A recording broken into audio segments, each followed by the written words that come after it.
São Paulo, Brasil. Ouça também na internet radiotrianon.com.br.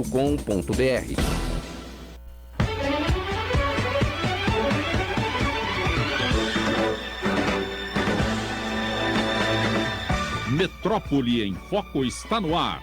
Metrópole em Foco, para discutir a cidade que queremos, seus problemas e suas soluções. Apresentação: Pedro Nastri. Bom dia. Metrópole em Foco está no ar. Eu sou Pedro Nastri e faço companhia a vocês até às 11 horas. Metrópole em Foco, um programa para discutir a cidade que queremos, seus problemas e suas soluções. Transmitido pela Rádio Trianon AM 740, Rádio Universal de Santos AM 810, Metrópole em Foco conta com a participação dos ouvintes que interagem através das redes sociais, pelo facebook.com/Metrópole em Foco, pelo WhatsApp através do número 999276210, pelo e-mail metrópole.trianon@gmail.com e pelo telefone do ouvinte 3289-3580. E você também pode acompanhar Metrópole em Foco e toda a programação da Rádio Trianon pelo site www.radiotrianon.com.br. Metrópole em Foco tem a produção de Duda Júnior, trabalhos técnicos de Sérgio de Souza, montagem e mixagens de Gerson de Lima e direção de Pedro Nari. Metrópole em Foco, discutindo a cidade que queremos. São Paulo se encontra aqui.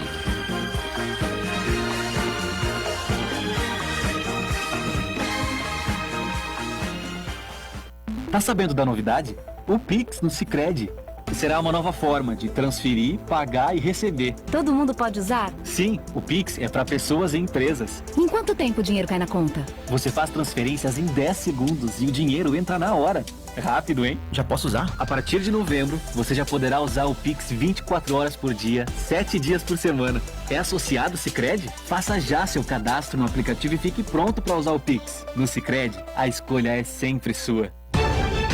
Eleições 2020.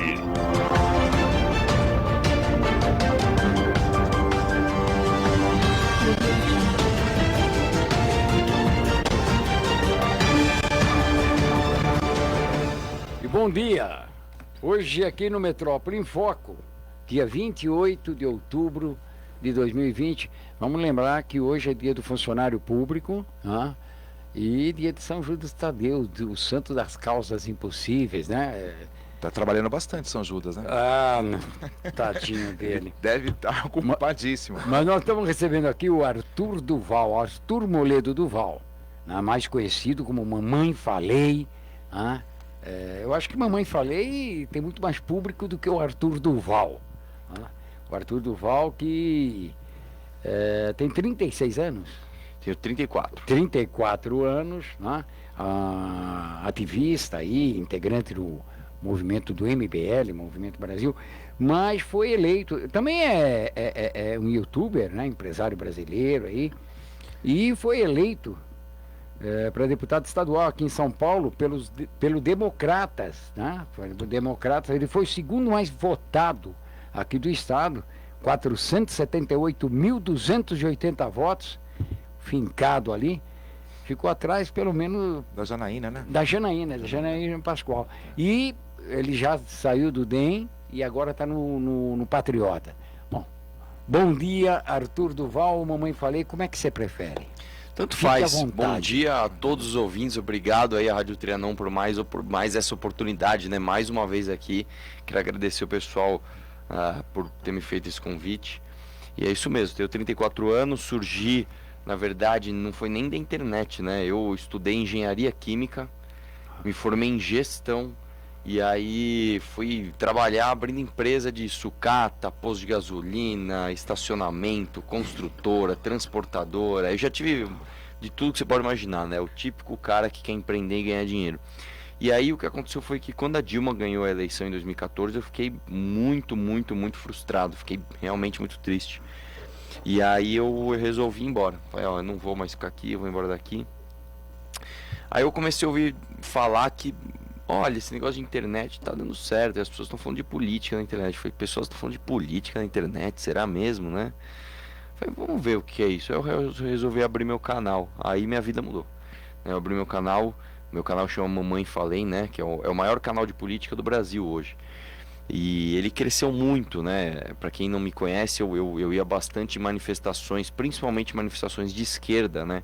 Contra o que eles estavam pautando ali, justamente para mostrar que havia contradição na defesa daquelas pautas. E meu canal cresceu demais. Em 2018 disputei a eleição, entrei para deputado estadual, segundo mais votado, né? O que me deixou muito honrado, e me tornei o deputado mais barato da história. Eu sou o deputado que menos gasta recurso público, eu sou o que menos contrata, eu não uso nem um centavo de verba de gabinete, eu abro mão de auxílio moradia, carro, motorista, auxílio saúde, todas essas mamatas imorais que os deputados têm direito, e eu acho que a gente faz política pelo exemplo, né? Então, agora que a gente chegou lá, a gente tem que mostrar que faz diferente.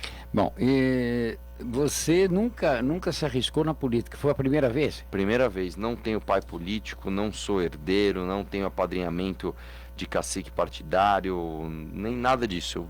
É literalmente isso, um cara... Foi pra luta. Eu fiz um canal no YouTube para reclamar, as pessoas se identificaram com essa indignação e me deram esse voto de confiança. Ah, legal. E aí? Bom dia, Arthur.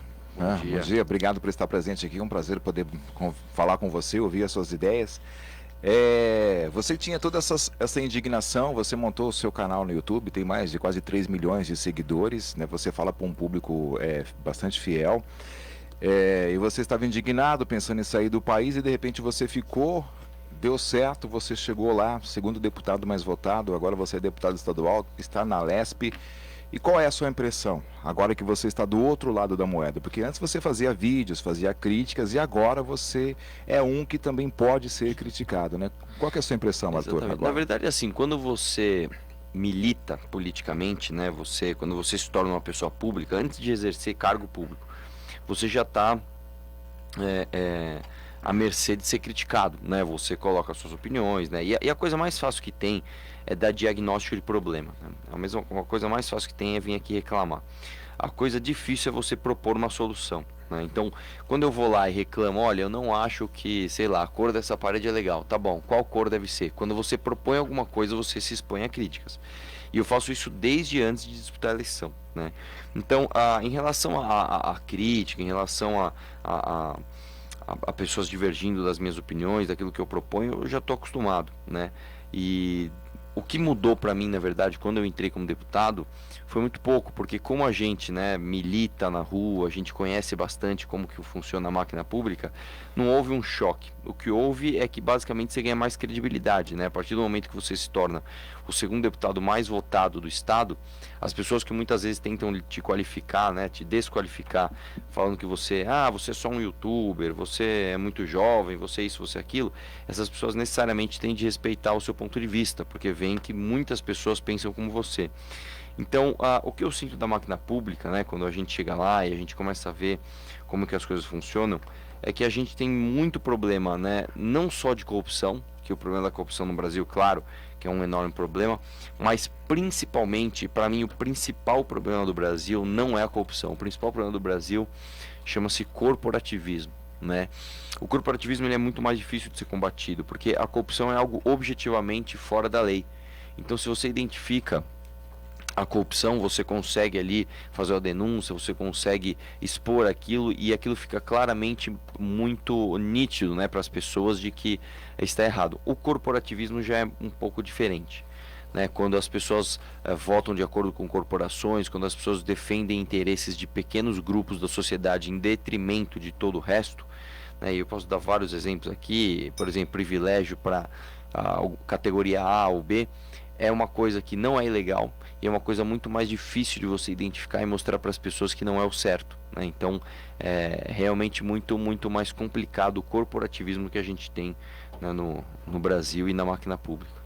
Então, você está falando aí que é o corporativismo. Você chegou na Assembleia Legislativa, mesmo havendo aí houve uma certa mudança, né?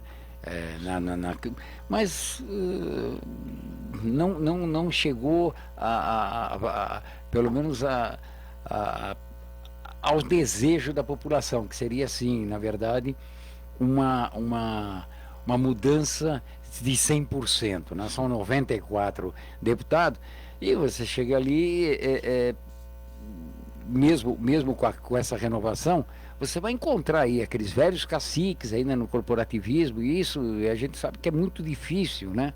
Eu acompanho muito a Câmara Municipal, eu sei que é muito difícil, às vezes, quem está chegando ali no momento, com toda aquela boa vontade, apresentando projetos, isso, aquilo, tem que negociar, porque senão não votam, né?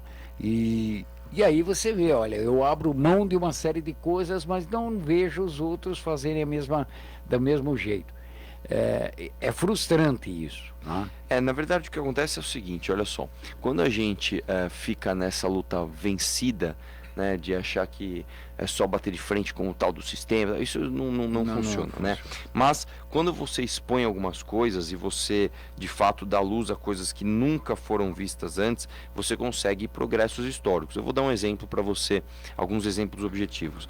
Exemplo número 1, né? Logo que eu entrei na Assembleia, o primeiro projeto do governo Dória foi um projeto para aumentar o salário dos fiscais de renda aqui em São Paulo, né? Esses fiscais, eles ganham muito dinheiro, nós estamos falando aí de salários acima, inclusive, do teto constitucional. Só para você ter uma ideia, um dos pais, né, de uma deputada chegou a tirar mais de 90 mil reais em um mês, né? E veio um projeto do governo para aumentar o salário dessas pessoas. Historicamente, esse projeto sempre passou. Todas as legislaturas esse projeto passou. A única que não passou foi a minha. Por quê? Porque quando esse projeto chegou na casa, eu fiz o discurso mais famoso da história da Assembleia, né? Eu expus ali justamente as doações desses fiscais de renda para deputados e questionei se era por causa dessas doações que eles estavam votando a favor. Isso ficou tão feio, isso ficou tão constrangedor para eles, que eles simplesmente tiraram o projeto de pauta, né? Então, você vê como faz a diferença para nós, né? Eu vou te dar outro exemplo objetivo. Uma vez eles estavam discutindo o aumento de 4 mil reais na verba de gabinete. Então, você já, como deputado, você já ganha um bom salário, você tem direito a mais de 20 assessores, mais do que isso, você tem direito a auxílio isso, auxílio aquilo, etc. E você tem mais de 30 mil reais de verba de gabinete para você gastar como você quiser, né? Eu quero lembrar que eu abro mão de tudo. Eles estavam discutindo aumentar essa verba de gabinete em 4 mil reais para alugar carro. Eu fiz o segundo discurso mais famoso da história da Assembleia, né? Numa mesa de comissão, bati na mesa, fiquei nervoso, xinguei, até usei de palavrões ali naquele momento para mostrar minha indignação. E o que aconteceu? Novamente eles tiraram o projeto de pauta. Então, quando você tem uma pessoa midiática, quando você tem uma pessoa que tem mídia espontânea na internet, quando você tem uma pessoa que tem força, assim como eu lá, você consegue muitas vezes sozinho barrar projetos que são extremamente nocivos, né, para o estado de São Paulo. Então, essa é a minha função, basicamente lá. Eu me considero um zagueiro. Eu defendo a população desses projetos corporativistas que visam somente aumentar impostos para manter mamata de político. Nós estamos com o Bruno Hoffman na linha. Bruno Hoffman é da Gazeta de São Paulo. Tá? E esse bate-papo, essa entrevista que nós vamos ter aqui, que nós estamos tendo aqui, certamente vai ser também publicada na Gazeta de São Paulo. Isso aí é muito legal. Bom. Tá? E é bom lembrar o seguinte, que nós aqui não temos corporativismo, né? Nós abrimos o Metrópole em Foco quando se propôs a fazer, não debate, né? Eu acho que debate não leva a nada, a gente viu que debate só leva ao embate. Na verdade, não se fala em propostas, né? Mas abrimos espaço para os 14 candidatos, independente da sua posição no ranking dos institutos de pesquisa, não importa. E o mesmo horário. Então você tem o tempo. Legal. Eu não posso ficar. Por livre, espontânea vontade, você pode ficar o tempo. Está feito. O convite está feito. Escolha a data que melhor lhe convier. Vamos lá. Bom, ele escolheu primeiro. Olha, agora já está fechado aqui. Então, assim, tem que ser alguma coisa bem democrática. E abrir. Sim. Não só para os candidatos. Vamos ouvir os vices também, porque esses são tão importantes quanto. E lembrando que quando se fala em eleição, a gente só pensa em cargos majoritários e esquece, muitas vezes,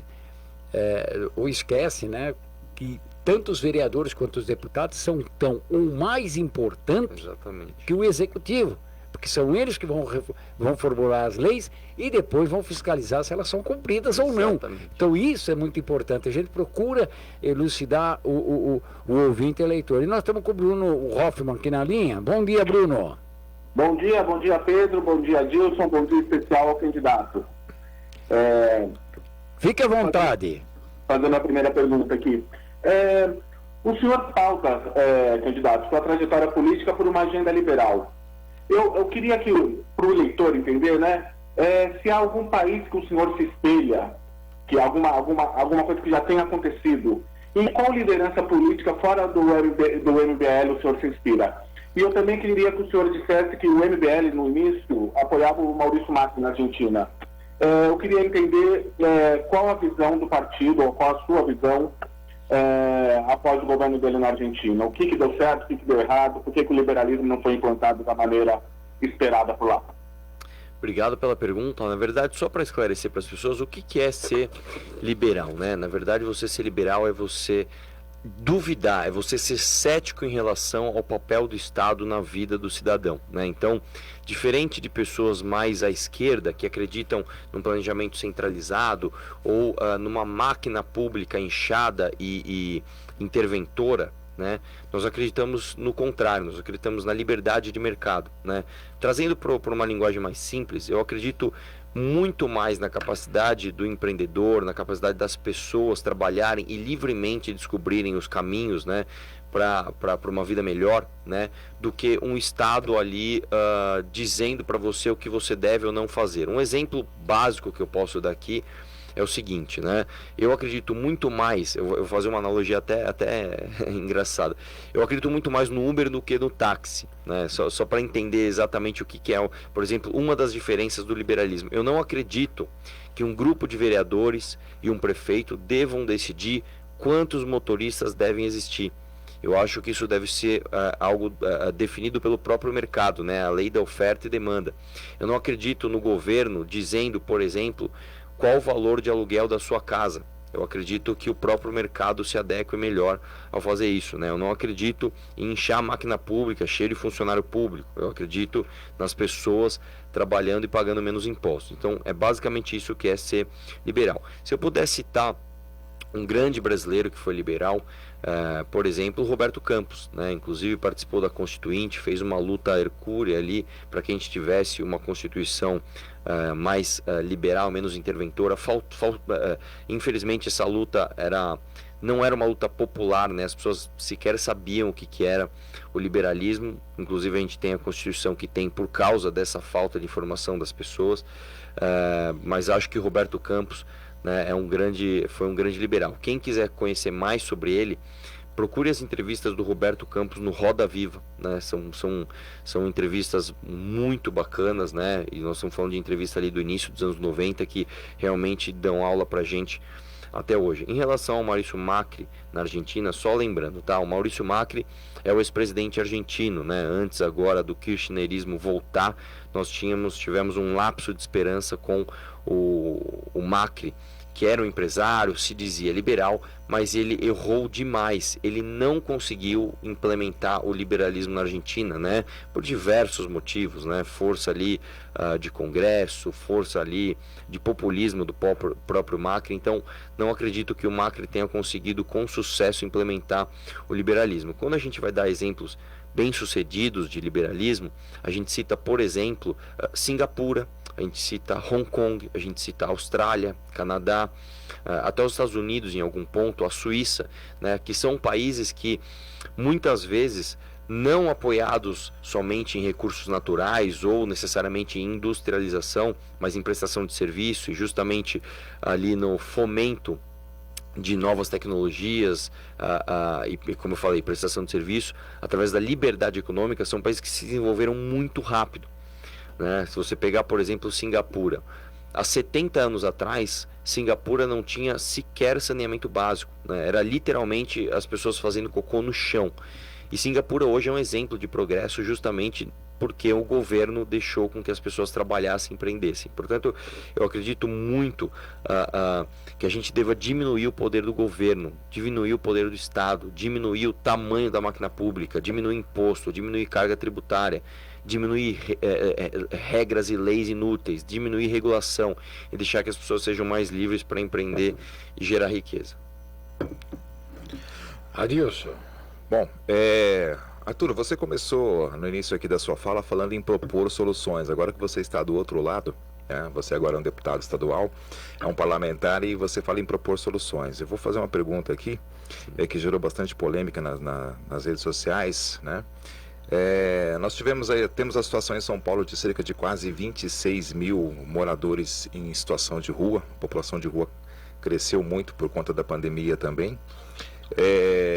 E nós tivemos uma fala do atual prefeito e candidato à reeleição, Bruno Covas, em relação ao padre Júlio Lancelotti, dizendo que ele seria um mal necessário, né, para a cidade. Aí nós tivemos uma fala também do outro candidato à prefeitura, o Celso Russomano, dizendo que a população de rua ela está imune ao Covid porque ela não toma banho. E tem a sua fala também, que gerou bastante repercussão, em relação ao padre Júlio Lancelotti, dizendo que ele seria um cafetão da miséria, promotor da miséria. E quando você fala em propor soluções, eu gostaria de saber, uma vez você sendo prefeito, qual é a solução que você propõe para essa situação dos moradores de rua e em que contexto você fez essa sua fala em relação ao padre, por favor. Vamos lá, eu nasci aqui em São Paulo, né? Eu cresci aqui em São Paulo, eu trabalhei aqui em São Paulo, eu ganhei dinheiro aqui em São Paulo, a minha vida é essa cidade, eu nunca morei fora daqui. Portanto, quando eu falo de padre Júlio Lancelotti, eu não falo porque alguém me contou ou eu ouvi dizer. Eu falo porque eu vivi, eu conheço, né? E a minha família também conhece o que esse senhor faz. Eu fico muito triste que o Júlio Lancelotti se esconda atrás de uma instituição respeitada, que é a Igreja Católica, para fazer as coisas que ele faz. E infelizmente, é duro dizer, né? A gente tem que ter coragem para dizer isso aqui. Muitas vezes isso pode soar impopular, as pessoas podem não gostar do que eu falo, mas eu tenho de ter a coragem de falar aquilo que realmente é a verdade. O Júlio Lancelotti é uma farsa, tá? O Júlio Lancelotti, ele não é uma pessoa bondosa que faz caridade para as pessoas, não é nada disso, tá? O que o Júlio Lancelotti faz, infelizmente, é muito, muito, muito prejudicial para a cidade, né? Ele tem relações questionáveis com ONGs, né, que recebem dinheiro público. Por causa do Júlio Lancelotti, inclusive, uma das causas, né, é a política que o Júlio Lancelotti defende, de Craco Resiste, de PT, de PSOL, de Lula, de Guilherme Boulos, de MST, de MTST. A população de rua nos últimos 20 anos tem aumentado exponencialmente, especialmente nos últimos 5 anos, especialmente nos últimos 6 meses, né? Então, se você hoje pega a história da igreja, né, que é uma história muito bonita. Eu quero lembrar que aqui no Brasil, antes de você ter Ministério da Saúde, né, antes dos anos 50, quem fazia a acolhida das pessoas eram as Santas Casas, né? Se você pegar antes de 1988, antes da nossa Constituição Cidadã, que previa o SUS, quem fazia a acolhida das pessoas eram as Santas Casas. Portanto, é uma instituição extremamente respeitada, é uma instituição extremamente confiável e, infelizmente, nós temos maus elementos dentro dessa instituição manchando o nome da instituição. O Júlio Lancelotti é um deles, né? Infelizmente, quando ele defende ali o MST, quando ele defende a Craco Resiste, quando ele ataca policiais, quando ele ataca empresários da região, ele simplesmente atrapalha o desenvolvimento da mesma. E o que eu proponho no lugar? Né? Uma proposta completamente diferente daquilo que Craco Resiste, né? Que quer que os usuários continuem ali usando crack, defendendo traficantes, etc. A minha solução é completamente diferente. Eu vou falar algo aqui que vai parecer polêmico, mas eu peço que as pessoas me escutem até o final. O centro de São Paulo não é lugar para fazer acolhida de moradores de rua. E por que isso? Porque eu sou higienista? Porque eu quero uma elite? Não, muito pelo contrário. Se você for agora, e isso só quem conhece a cidade sabe, se você for agora no centro de São Paulo, você mal consegue andar de tantas barracas, tantas fezes na rua, tantas pessoas, infelizmente, inclusive, aliciando menores para uso de drogas. E quando você pergunta para essas pessoas de onde essas pessoas vêm, essas pessoas não vêm do centro da cidade. Ou seja, quando você tira essa pessoa da periferia, joga ela no centro da cidade, quase que como um cachorro, a trata de forma desumana, não é uma sopa e um cobertor que vai tirar ela daquela situação.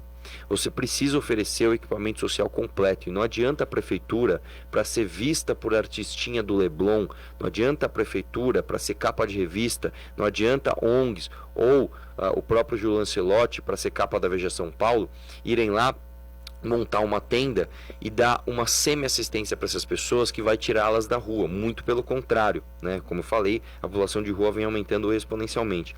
Qual que é a solução? Nós temos de fazer o que o resto do mundo faz e funciona. Nós temos de descentralizar os equipamentos sociais, portanto, levar o equipamento social para as periferias, que é onde essas pessoas têm os seus laços afetivos preservados. Então, se você pega, por exemplo, uma pessoa que tem no seu bairro os seus amigos de infância, os seus professores, os seus familiares, essa pessoa é vista como um ser humano, não como um cachorro na rua que merece uma marmita e um cobertor. Não é nada disso. Essa pessoa é vista como um membro de uma família. Essa pessoa é vista como um amigo. Essa pessoa é vista como um aluno de um professor que um dia ela foi. Portanto, o equipamento social tem de estar nas periferias, não numa Cracolândia centralizada, onde os traficantes de droga colocam centenas de pessoas na rua Helvétia para serem usadas como escudo, né? Inclusive dão rojões para essas pessoas para atacarem na GCM, e o Júlio Lancelotti apoia essas iniciativas. Eu sou contra isso. Eu acho que a Cracolândia centralizada é um mal não necessário para São Paulo. É somente um mal. É algo que realmente é um absurdo. Nós não podemos no centro da nossa cidade, gente, nós não podemos na Praça da Sé ter pessoas fazendo cocô no chão, ter pessoas sendo estupradas a olhos vistos. Nós não podemos, à luz do dia, termos pessoas sendo assassinadas.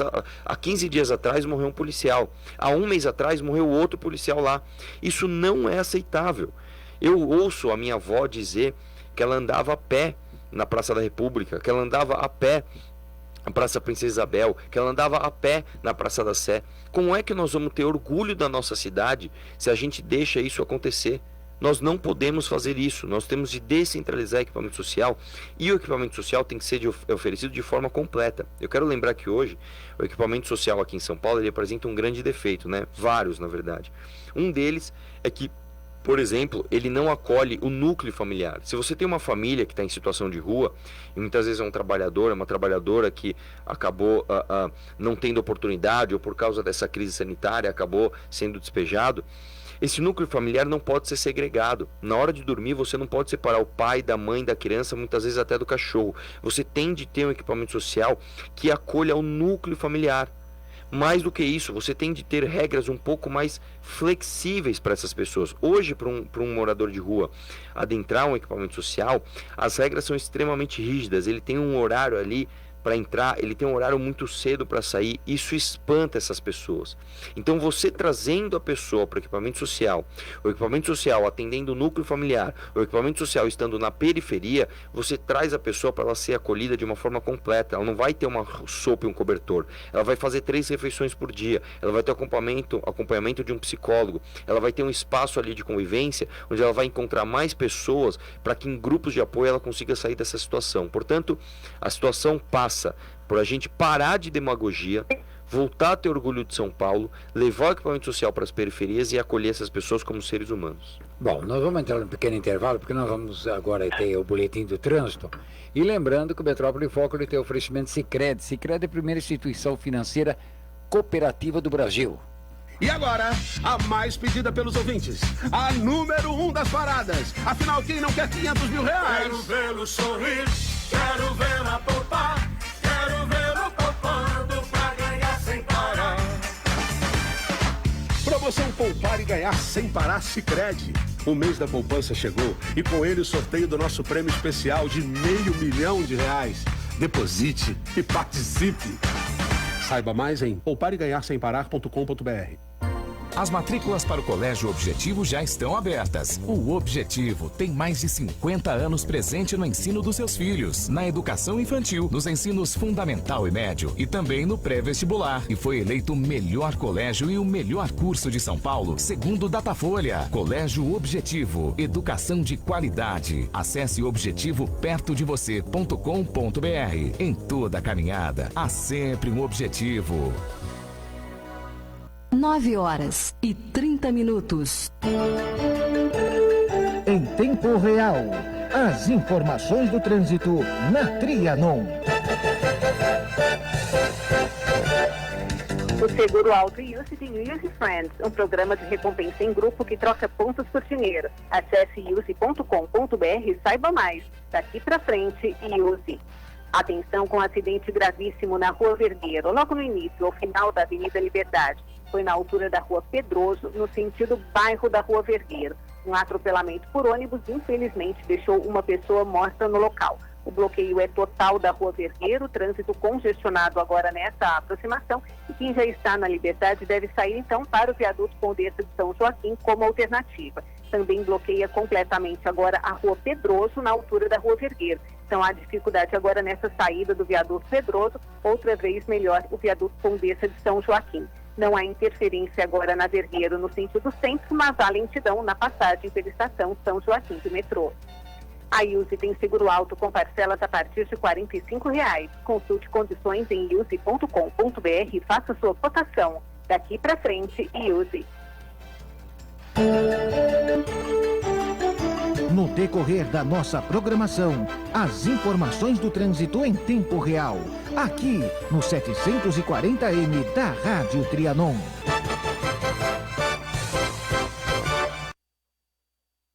Rádio Trianon AM 740. Informação, prestação de serviço, utilidade pública. Olá, ouvinte, muito prazer, eu sou Adilson Moraes e quero te fazer um convite. Toda segunda e toda quinta eu estarei aqui na Rádio Trianon AM 740 no programa Metrópole em Foco, trazendo informações do esporte. Notícias do seu clube do coração, futebol masculino, futebol feminino, esportes olímpicos, futebol amador e muito mais. Então fique ligado, hein? Eu conto com a sua audiência. Feitos Assessoria, assessorando o crescimento do seu negócio.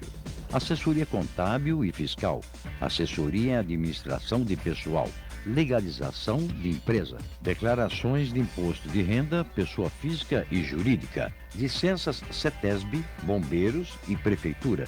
Entre em contato conosco. Telefone 4705-5107, WhatsApp 99538-8523. 95297-6359 ou pelo e-mail contato@feitosassessoria.com.br.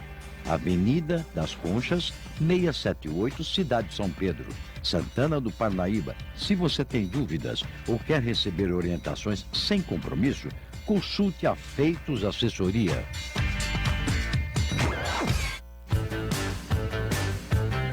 Você sabia que quem investiu na internet aumentou o faturamento mesmo durante a pandemia? Como isso é possível? Pesquisas mostram que houve um aumento significativo nas compras online e quem pôde contar com um especialista em marketing digital teve 95% a mais de chances de ter sucesso na internet.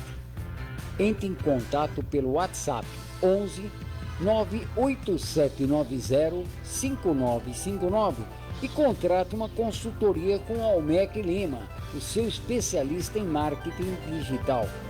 Faça seu negócio decolar na internet agora mesmo. WhatsApp 11 98790 5959. Rádio Trianon AM 740. Informação, prestação de serviço, utilidade pública. Só podia ser aqui, na Rádio Trianon de São Paulo e Universal de Santos. Trianon. Eleições 2020.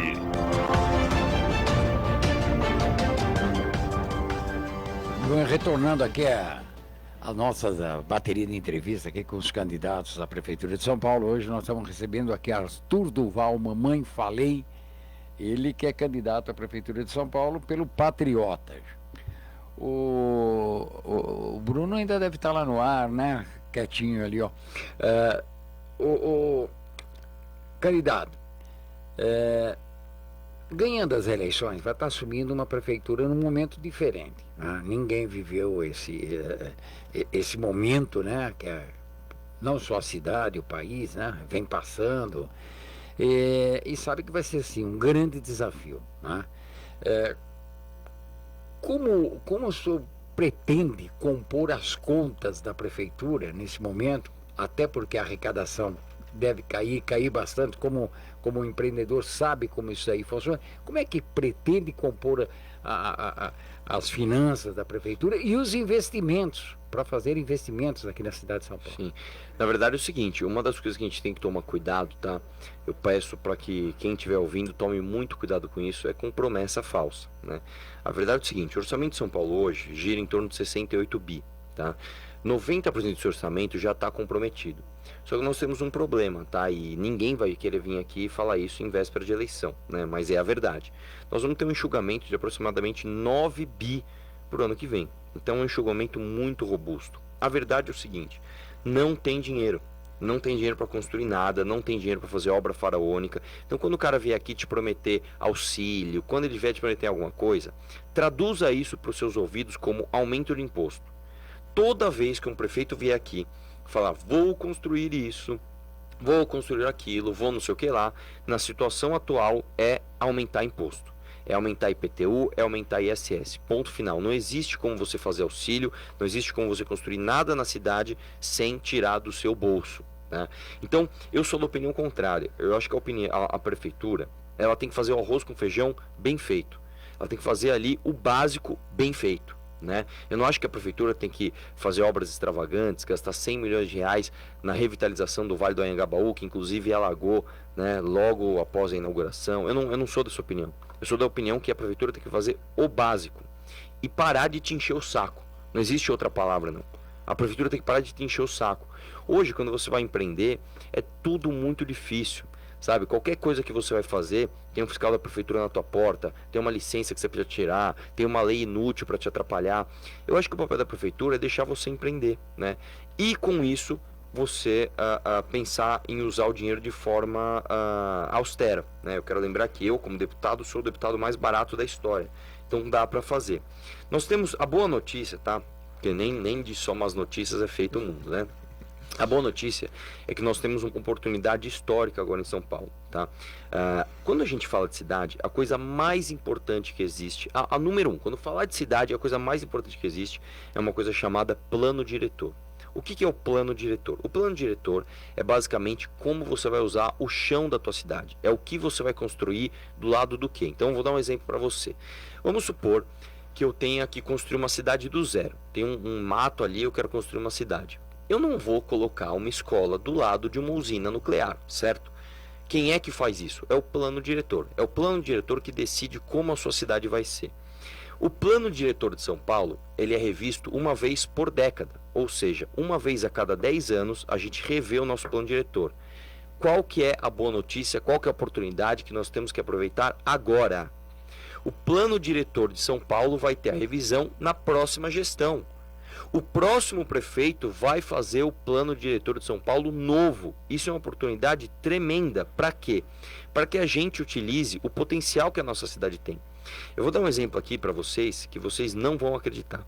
São Paulo é a única metrópole do mundo que, por causa do nosso plano diretor, que não permite novas construções, não permite flexibilizar o uso do imóvel, né? Então você tem um imóvel residencial, você não consegue mudar o uso para comercial. Se você tem um imóvel comercial, você não consegue mudar o uso para residencial. Se você vai construir um imóvel de uso misto, né, como o Copan, como o Edifício Itália, que nós temos orgulho, o nosso plano diretor não permite, né? É um absurdo, né?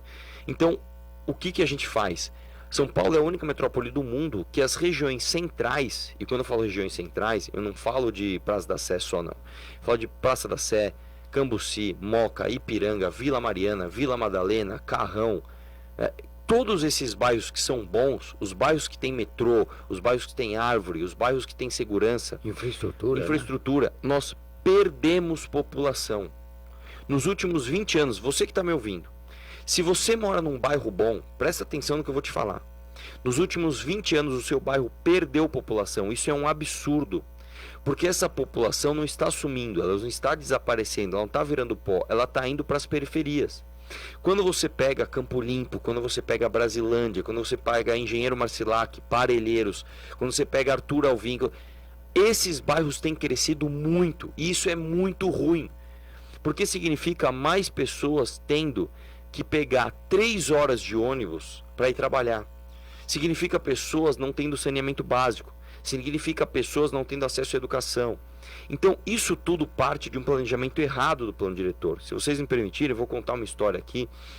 Você gosta de história, você vai achar interessante. Historiador. São Paulo não era uma grande cidade até o início do século XX. Acredite se quiser. São Paulo não era uma metrópole gigante. Você fala, São Paulo sempre foi grande. Não foi. São Paulo começou a crescer no final do século XIX, né? Portanto, ali em 1890, né?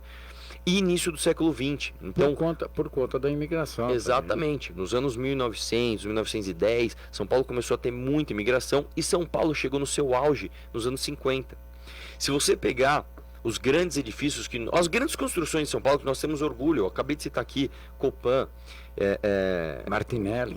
Martinelli é lá 20, 30, né? Sim. Mas se você pegar o Copan, o Edifício Itália, se você pegar o Conjunto Nacional, são onde era o antigo Hilton, né? Exatamente. Exato. São construções da metade do século XX que trouxeram orgulho para São Paulo. O que aconteceu? Nos anos 50, nós tivemos um prefeito chamado Anhaya Mello. Ele teve uma ideia que, ao meu ver, foi uma das ideias mais burras da história de São Paulo. Ele pensou o seguinte: nós temos que fazer São Paulo parar de crescer. Então nós vamos fazer um plano diretor que não permita construções, por exemplo, de apartamentos menores de 80 metros quadrados. Olha que absurdo. Porque, segundo ele, um apartamento de menos de 80 metros quadrados é um apartamento para fornicação e não para criar sua família. Olha que absurdo. Então nós elitizamos as construções em São Paulo. Em 1974, nós tivemos o nosso plano diretor mais interventor. Só para você ter uma ideia, o slogan do plano diretor de 1974, pasme, é: São Paulo não pode crescer. E nós impedimos construções que nos dão orgulho, como, por exemplo, o Edifício Itália e Copan. Hoje, se você fosse construir um Edifício Itália, você precisaria de 20 quarteirões, porque o nosso plano diretor não permite que a cidade cresça. Isso não fez com que a cidade parasse de crescer. Isso fez com que a cidade crescesse para os lados. Isso é horrível. Quando a cidade não cresce para cima, quando a cidade cresce para os lados, você aumenta o trânsito. Você aumenta as pessoas em situação de vulnerabilidade. Você aumenta a população de rua. Como eu falei, não adianta você vir falar de população de rua falando em dar sopa e cobertor. Você tem de rediscutir o planejamento urbanístico de São Paulo. Você tem que rever o plano diretor. Você tem que verticalizar São Paulo. Você tem que fazer com que mais pessoas morem no quarteirão, para que ali naquele quarteirão a gente tenha o que a gente tem no exterior. Por que eu preciso viajar para Barcelona? Por que eu preciso viajar para Paris? Por que eu preciso ir para Buenos Aires para ter o que eu tenho aqui? Por quê? Por que quando a gente viaja para outros lugares do mundo, a gente fica feliz porque a gente desce a pé e tem tudo ali? Você tem um pet shop, você tem um açougue, você tem um mercadinho, você tem um bistrozinho, um restaurante. Por que eu não posso ter aqui? Nós podemos ter aqui sim. Basta o plano diretor deixar a gente trabalhar. Basta o plano diretor permitir que a gente use o imóvel do jeito que a gente bem entender. Então, São Paulo teve erros históricos em termos de plano diretor. Esse erro nunca foi corrigido e a solução está agora, tá? E eu peço para que as pessoas que estiverem escutando pesquisem as minhas propostas, porque se a gente quer mudança, como é que nós vamos mudar votando sempre nos mesmos? Gente, vamos lembrar, nós temos como líder das pesquisas o Celso Russomano e o Bruno Covas. O Bruno Covas foi quem gastou 100 milhões de reais no Vale do Anhangabaú, que alagou. O Bruno Covas gastou 10 milhões de reais sem licitação numa empresa de publicidade que não existe. O Bruno Covas gastou 10 milhões de reais durante a pandemia num chamado Arte na Varanda. O Bruno Covas travou os cruzamentos de São Paulo, travando profissionais de saúde na rua, travando pacientes de hemodiálise na rua. Depois ele criou um rodízio para te multar dia sim, dia não. E nem avisou. as pessoas, né? Ele criou uma indústria de multas aqui. Aqui em São Paulo você tem radar escondido, tá? Que você toma multa, você não é avisado, você toma multa de novo, você não é avisado. Você toma 40 multas e você não é avisado, quando você vai ver, você perdeu sua carteira. Você tem milhares de reais em dívida de multa do teu carro. Por quê? Porque esconde o radar. Então, se a gente quer mudança, a gente não pode votar sempre nos mesmos. A gente tem que buscar novidade. A gente tem que, de fato, estudar a história da cidade e entender o que é melhor para ela. A gente tem que falar de plano diretor, tem que falar de saúde, segurança, educação. E não vir aqui ficar prometendo obra, ficar prometendo coisa que a gente sabe que é um absurdo. Eu tenho certeza que você, hoje, que está me ouvindo, você viu alguma obra acontecendo na cidade, principalmente de madrugada. Você acha que é uma coincidência que isso ocorre em ano de eleição? Você não acha que é um absurdo estarem gastando o seu dinheiro numa época de crise como essa para o prefeito se reeleger? Gente, não pode, gente. Tem inclusive uma reclamação aqui da Cecília, que ela está falando aí que hoje a Marginal Pinheiros está intransitável, até porque está acontecendo recapeamento na Marginal Pinheiros agora, nesse momento. Aí eu pergunto para você, vamos lá pessoal, nós estamos numa quarta-feira de manhã, em véspera de eleição. Em plena saída da quarentena, nós estamos tentando sair da quarentena. É agora a hora de fazer isso? Não, me responde sinceramente. Você acha que agora é a hora de gastar dinheiro para fazer isso? Né? Nós temos 3 milhões de famílias em São Paulo que não tem saneamento básico. Desculpa a expressão forte. Nós temos 3 milhões de famílias que fazem cocô no chão. E o prefeito está gastando 100 milhões de reais com obra para alagar. Gente... A gente não pode votar nos mesmos, por favor. Eu vou passar a pergunta para o Bruno Hoffman, mas só quero fazer um registro aqui. O Fábio Augusto diz aqui que, na minha opinião, o Arthur é uma opção interessante até agora. Tá? Obrigado, Fábio. A Valquíria Godoy nos ouvindo aqui, o Sérgio Saraiva Martins, Carla Fiamini, o Adeus está aqui que mandou um recado. A Regina Helena... O Fausto Camunha, o nosso aí, o Fausto Camunha, o mestre Fausto Camunha, que também tem um programa aqui do Meio-Dia Uma, que é o Gente que Fala, esse aqui é muito bom também. Um abraço aí para o Fausto Camunha, grande mestre. O Pietro Petruzzi, um forte abraço. Bom, vamos passar a pergunta aqui para o Bruno Hoffman. Bruno. Alô? Tá na linha? Então vamos continuar nós aqui. Você tinha falado aquele lance de ser muito polêmico, se você quiser falar no ar. Sim, eu vou fazer umas perguntas aqui, tem umas perguntas chegando também aqui. É o seguinte, Arthur, o seu início, você iniciou com um canal de youtuber, tornou-se um youtuber. E é claro, talvez por uma questão de estratégica, para você ganhar notoriedade, ganhar espaço na mídia também, você ficou marcado aí com muitas polêmicas, com muitas declarações polêmicas, com muitos episódios envolvendo processos, né? Tem vários episódios que eu poderia citar aqui, talvez aquele vídeo com o Ciro, né? E tantos outros. Isso você acabou ganhando um espaço, você acabou ganhando aí notoriedade, e isso talvez seja até uma questão de estratégica, né, sua, para você poder ser visto. Mas isso funciona talvez até um certo tempo. E a gente vendo até aqui os mesmos comentários dos nossos ouvintes, as pessoas julgam muito pelo estereótipo, né?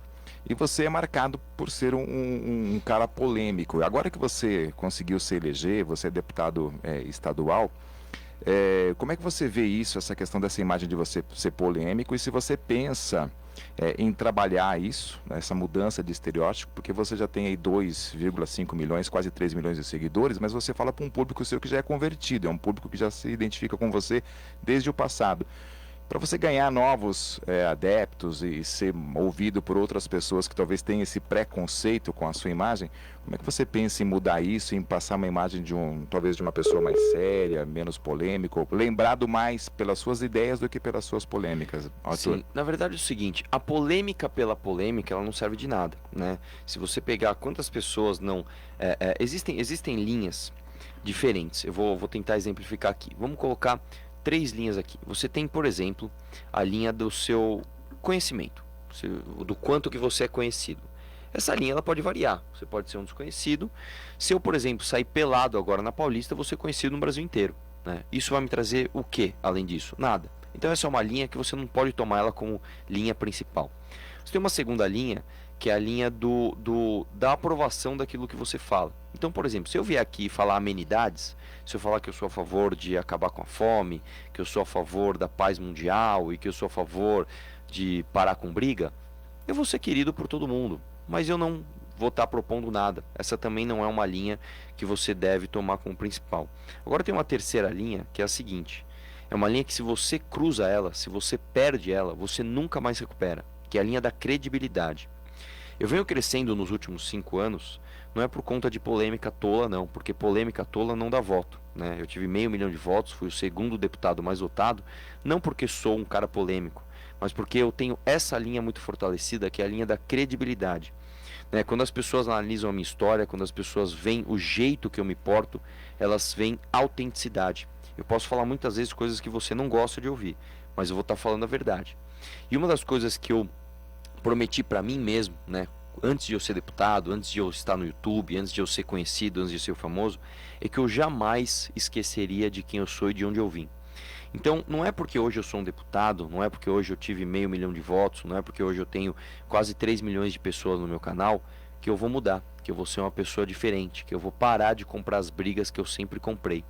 Porque quando eu estava, antes de disputar a eleição, bravo pra caramba, preso no trânsito, tostando no sol, ou pegando enchente, quando eu estava pagando imposto com vontade de chorar, porque a minha empresa estava falindo e eu não sabia o que fazer, eu tinha muita vontade de pegar um megafone e gritar na cara desses caras, desses vagabundos, o que eles são.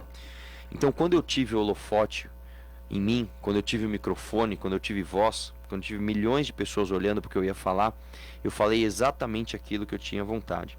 Agora, eu estou disputando um cargo muito importante, que é a Prefeitura de São Paulo, né? Não basta só você ser bom de briga, você tem de ter o que propor. E por isso que eu consigo vir aqui num programa que a gente vai ter 2 horas de entrevista e falar de qualquer tema. Quando você entra na minha rede social, quando você entra nos meus discursos, quando você vê os meus debates, quando você vê as minhas entrevistas em qualquer rádio, você não vê uma pessoa vazia, uma pessoa simplesmente polêmica, você vê uma pessoa preparada. Eu posso te falar aqui sobre qualquer tema, e muitos dos temas eles são polêmicos por si só. Eu tenho a coragem de dizer aquilo que tem de ser dito, né?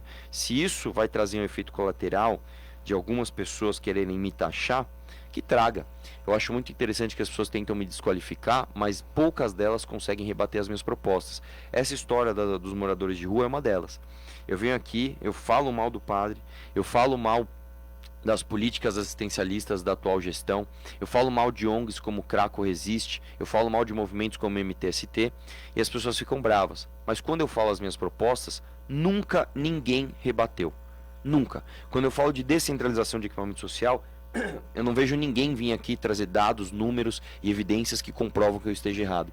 Quando eu falo de oferta de equipamento social completo, eu não vejo ninguém vir aqui me trazer números e evidências de que eu esteja errado. Quando eu falo aqui que essas ONGs só atrapalham, eu trago números, dados, evidências, eu não vejo ninguém conseguir me rebater. Portanto, eu acredito que, sim, eu sou uma pessoa polêmica, mas isso não resolve o problema. O que resolve o problema é o preparo que está por trás disso. E digo mais, a minha experiência, ela não vem de carreira política, né? Eu não sou alguém que puxou o saco de alguma liderança política, se tornou ministro, se tornou secretário e ficou mamando nas tetas do Estado a vida inteira. Eu venho de fato de um lugar que, se você não soluciona o problema, você não sai da estaca zero. Eu venho da iniciativa privada, eu venho da vida real. Quando você tem uma empresa, tem um fiscal na tua porta, um boleto para pagar e uma ação trabalhista na tua caixa de correio, não adianta você ser polêmico, não adianta você ser amigo de alguém. Você tem que resolver o problema. E para você resolver o problema, você tem que, de fato, ser bom de executar planos de ação. E é isso que eu fiz a minha vida inteira, né? Eu formei patrimônio, eu vim do zero, não tenho herança, sou um cara que tenho o que tenho pelas coisas que fiz. Eu sou um self-made man, eu vim, de fato, do zero, eu que construí tudo que eu tenho. Então, se até hoje deu certo, eu não vou mudar agora no meio do caminho para parecer mais bonito num programa de TV. Perfeito. Eu acho que nós restabelecemos um sinal aí com o Bruno Hoffman. Bruno, tá na linha? Agora tô. Tinha caído, não estava conseguindo ligar de volta. Mas estou aqui. Bom, fique à vontade. Uma das falas fortes, por falar em falas polêmicas, uma das falas fortes recentes do senhor é de que há uma máfia comandando o transporte em São Paulo. Também, segundo o senhor, há 6 famílias que comandam quase 80% do setor na capital de transporte público, que é ônibus, né, o que é responsabilidade da prefeitura. Como enfrentar essa questão? Muito obrigado pela pergunta, né? Todo mundo sabe que a família... Eu cito o nome aqui, tá? Família Ruas, família Belarmino, né? Essas famílias dominam o transporte de São Paulo desde os anos 60, né? Poucos têm coragem de dizer. E, inclusive, vou dizer para você, parte do transporte, não estou relacionando essas famílias necessariamente, mas parte do transporte é sim dominado, e desculpa falar o nome aqui, pelo PCC. Tá? A gente tem de ter coragem de falar isso, porque a máfia do transporte em São Paulo, só para você ter ideia do tamanho, ela é maior do que a própria prefeitura. Quando você está falando da prefeitura, você está falando de um orçamento de aproximadamente 68 bilhões de reais. Quando você fala de máfia dos transportes, você está falando de um orçamento que passa dos 71 bi. Né? Eu não estou falando do subsídio que a prefeitura dá para essa máfia, que é de mais de 4 bi. Né? Então, nós pagamos impostos para que a prefeitura dê mais de 4 bi para essas famílias, mas não é essa não é essa a arrecadação deles, né? A arrecadação deles passa dos 70. Então, nós estamos literalmente falando de algo maior do que a própria prefeitura dominando o nosso transporte aqui em São Paulo. Objetivamente, como combater isso, tá? Eu peço perdão aqui por ser um pouquinho mais técnico, mas eu vou tentar deixar isso o mais simples possível.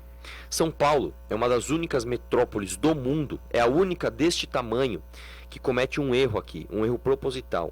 Nós não separamos nos contratos de prestação de serviço de ônibus o risco de capital do risco de operação. Como assim? Aqui em São Paulo, para você prestar serviço de ônibus, você tem de ser dono dos ônibus. Isso é um absurdo. Porque quando eu vou entrar numa licitação, eu tenho que gastar ali, por baixo, 30, 40 milhões de reais comprando ônibus e garagem. Para começar a participar. Então, vamos supor que eu queira investir em ônibus.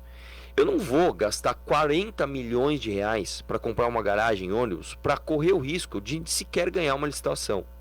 Então o que a gente tem hoje aqui é um jogo de cartas marcadas. Eu quero lembrar que o Bruno Covas fez o leilão de alguns lotes agora na gestão dele, e nenhum lote teve 2 competidores. Todos tiveram apenas um competidor. É o mesmo jogo de cartas marcadas. Como solucionar isso? Nós vamos separar o risco de operação do risco de capital. Como assim? Vamos lá. Se você quiser prestar serviço de ônibus em São Paulo, um vai comprar o ônibus e alugar esses ônibus. Outro vai prestar o serviço. Como assim? Um fundo, um investidor, um grupo de pessoas pode comprar os equipamentos. Você compra os equipamentos e eu faço Exatamente. Num contrato um pouco mais longo. Porque a pessoa que vai despender ali 10 milhões, 15 milhões de reais, né? Nós vamos fatiar em contratos menores. Para investir num contrato de aluguel, ela precisa de um contrato longo. Você pode dar 7, 8 anos de contrato para uma pessoa dessa, não 15 como é a atual gestão. Mas a operação tem de ser contrato curto. E aí qualquer pessoa de qualquer lugar do mundo, qualquer empresa especializada pode vir aqui para prestar serviço alugando esse equipamento. Eu estou falando de trazer empresa da Espanha, eu estou falando de trazer empresa do Japão, eu estou falando de trazer empresa da Alemanha para vir concorrer aqui em São Paulo na prestação de serviço. E aí você vai fazer o quê? Você vai fazer um contrato curto, você vai fazer um contrato de 1 ano. Essa empresa ela vai ter 1 ano de prestação de serviço. Se está ruim, troca. Se está ruim, troca. Se está ruim, troca. E aí você tem concorrência. Eu quero explicar para você que está ouvindo que é o seguinte: ninguém, absolutamente ninguém, vai te oferecer um serviço bom e barato se não tiver concorrência. Eu posso dar um exemplo, por exemplo, aqui de linha telefônica.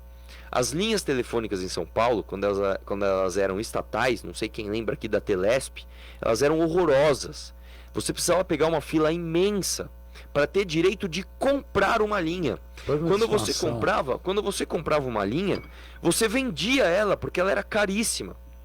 Então hoje, né, nós temos muitas linhas, muita telefonia, porque muitas empresas competem por você. Não é mais uma empresa estatal.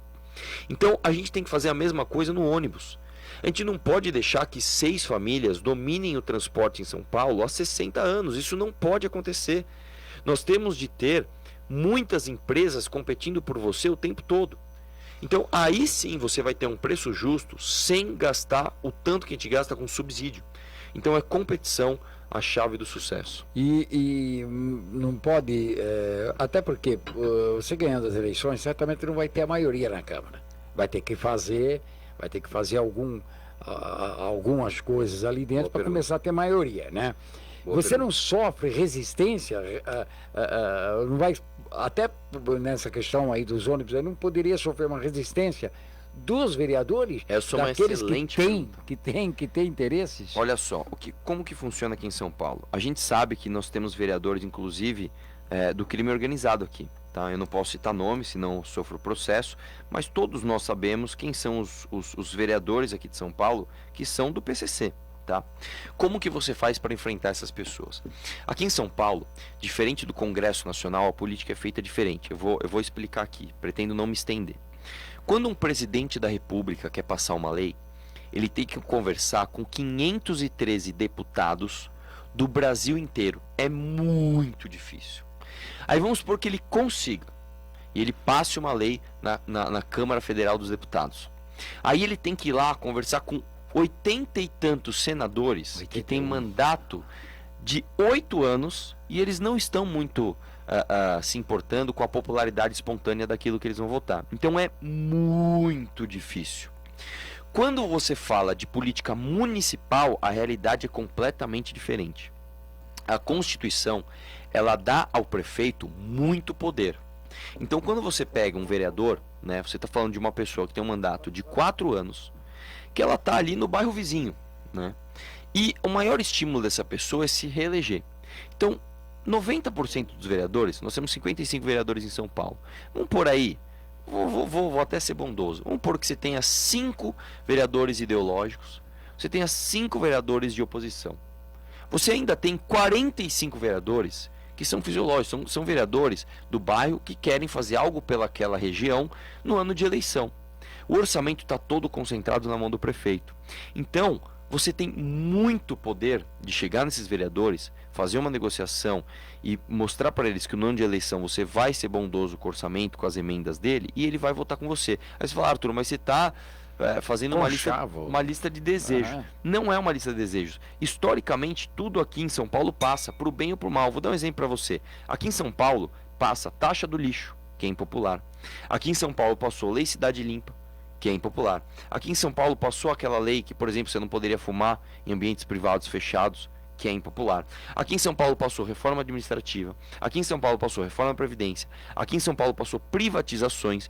Então, a verdade é que quando o prefeito quer, ele faz. Se o prefeito vier aqui e falar, eu não fiz porque não dá para governar, ele está terceirizando a responsabilidade. A verdade é que São Paulo pode sim ser governada por um prefeito com pulso firme. Isso não significa nem bater na mesa e falar quem manda que sou eu, e nem abrir as pernas e fazer negociatas. Você pode sim compor com bons vereadores, você pode sim utilizar o orçamento a seu favor, você pode sim levar a cidade na direção que o prefeito entender que for melhor. Bom, tenho perguntas aqui chegando, o pessoal está mandando perguntas aqui, conforme o candidato vai falando, expondo as suas ideias, pessoas pró, pessoas contra. Eu vou colocar aqui uma situação, tem uma ouvinte que nos escreve aqui, manda mensagem a Cristina. Ela está dizendo o seguinte, candidato, você defende a verticalização da cidade? A pergunta que ela faz é o seguinte, isso não impacta na questão ambiental, na questão também da falta de permeabilização do solo, o impacto no trânsito, já que você concentra muitas pessoas em uma só região, o impacto na Excelente pergunta. O impacto na rede de esgoto e ainda o impacto na rede elétrica. Excelente pergunta, excelente pergunta. A gente tem um conceito errado de que verticalizar a cidade prejudica a cidade. Na verdade é o contrário. Quando você pega as melhores cidades do mundo para se viver, elas são justamente as cidades mais verticalizadas. E por que isso? Quando você concentra muitas pessoas num quarteirão, você faz com que a demanda daquelas pessoas exija serviço naquela região. Então faz mais sentido você ter mais prestação de serviço naquela região, portanto você faz mais coisas a pé. Quando você espalha a cidade para os lados, aí sim você gera trânsito. Então, primeiro vamos atacar a questão do trânsito. Por que hoje a gente tem um trânsito caótico em São Paulo? Se você pegar, por exemplo, a zona leste de São Paulo, que é onde eu moro, você tem 30% de toda a população da cidade. Nós estamos falando aqui de mais do que Campinas e Uruguai inteiro somados. Lá na zona leste, nós temos menos de 10% dos empregos formais. O que você está fazendo com a cidade? Você está pegando Uruguai e Campinas, colocando numa parte da cidade e fazendo com que essas pessoas 2 vezes por dia vão para as regiões centrais e voltem. Está errado. Você tem que fazer com que mais pessoas morem nas regiões centrais de São Paulo para que tenha mais prestação de serviço. Então, quanto mais pessoa morando no quarteirão, mais serviço, mais você anda a pé. É assim que funciona em todo lugar do mundo. Quando você vai para... Eu vou dar um exemplo para você, te dar número. Se você pega, por exemplo, Paris, você tem uma densidade de aproximadamente 19 mil habitantes por quilômetro quadrado. Quando você pega, por exemplo, Barcelona, você está falando de 17. Quando você pega, por exemplo, Nova York, você está falando de 22. Quando você pega Tóquio, você está falando de mais de 30. Quando você pega São Paulo, sabe qual é a densidade média de São Paulo? 7. A nossa cidade é muito pouco densa porque as pessoas estão espalhadas na periferia. Isso é horroroso para a cidade. Isso é horroroso. Isso faz com que as pessoas estejam longe de onde estão as melhores condições de serviço. Agora vamos atacar outro problema. Desculpa, mas isso aí também depois não vai impactar no lado financeiro das pessoas? Porque, como assim? Porque os bairros, quando vão ficando cada vez melhores, o pessoal da periferia eles não conseguem sobreviver no local. Excelente pergunta. Na verdade é o contrário. Quanto menos moradia você tem numa região, mais cara ela é. Vou dar um exemplo para você. Um dos lugares menos densos... Só para complementar a pergunta aqui, candidata, era dizer assim, o meu direito de morar em casa, como é que fica? Numa casa. Você pode morar em casa. Quem disse que você não pode morar em casa? Você pode morar em casa. Você pode buscar uma casa onde ainda tenha. Você pode buscar uma casa dentro de um condomínio. Você pode buscar uma casa num bairro, por exemplo, afastado. Você pode sim morar numa casa. Ninguém está falando que a gente vai destruir a sua casa. Agora, e o direito das pessoas morarem nas regiões centrais? Como é que fica? Porque eu vou dar um exemplo do que acontece aqui em São Paulo. Se você pega, por exemplo, o Jardim Europa, se você pega o Jardim, se você pega o Jardim Paulistano, são bairros onde você tem casas de 10, 15, 20, 30 milhões de reais que um pobre jamais conseguiria morar ali. Nós temos a menor densidade de São Paulo ali. Ou seja, essas poucas pessoas moram num lugar muito bom de São Paulo. Agora, quando você pega, por exemplo, Sapopemba. Sapopemba não tem prédio. Sapopemba tem uma densidade de mais de 20 mil pessoas por quilômetro quadrado. São muitas pessoas em casas, uma do lado da outra, né, muito densas e longe dos melhores lugares de São Paulo. Então, o que nós estamos falando aqui? Nós estamos, através de um plano diretor, através de uma caneta num papel, assinando que as pessoas que moram no Jardim Paulistano, as pessoas que moram nos jardins, as pessoas que moram no Jardim Europa, têm um privilégio de morarem lá porque tem dinheiro. Quando você verticaliza a cidade, você torna as habitações mais acessíveis. As pessoas que hoje muitas vezes têm que morar lá em Parelheiros, têm que pagar um aluguel para o PCC, essas pessoas começam a ter acesso a moradias mais baratas nas regiões mais centrais de São Paulo. E isso diminui criminalidade.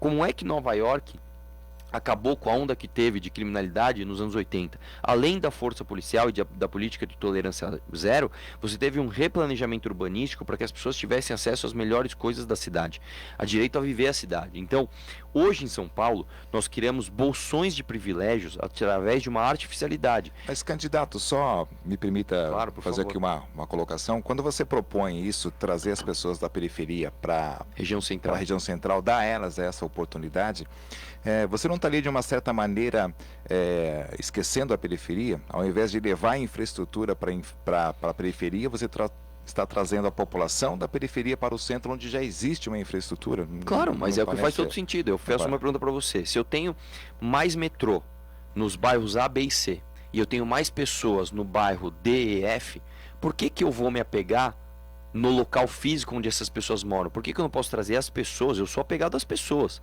Por que as pessoas que estão no DF não podem ter acesso ao que você tem no ABC? É isso que eu estou falando. Se você tem uma pessoa que mora em Parelheiros, para eu levar o metrô para ela lá, eu vou demorar 10, 15 anos. Para eu trazer essa pessoa para morar aqui no Ipiranga, numa moradia acessível, eu levo 2, 3 anos. Basta você liberar o plano diretor. Então, é uma questão até muito simples. Se eu vou crescer a cidade e eu cresço ela para cima, quem é que vai construir? E aí eu vou atacar o saneamento básico, rede elétrica, etc. A iniciativa privada. Eu vou fazer direito. Quando eu cresço a cidade para os lados, quem é que tem que levar escola, esgoto, eletricidade, asfalto lá para longe? A prefeitura. Aí a prefeitura não consegue. Eu tenho que cobrar mais imposto para tentar levar lá. Aí você tem corrupção, você tem ineficiência. Você não consegue. Isso não é teoria da minha cabeça. Quando você pega as cidades do mundo que cresceram para cima, você tem melhor qualidade de vida. Quando você pega as cidades do mundo que cresceram para os lados, você tem pior qualidade de vida. Eu vou dar um exemplo para você. As pessoas na periferia têm uma expectativa de vida 13 anos menor do que as pessoas que moram nas regiões centrais de São Paulo. Então você está falando literalmente de uma pessoa na periferia viver menos.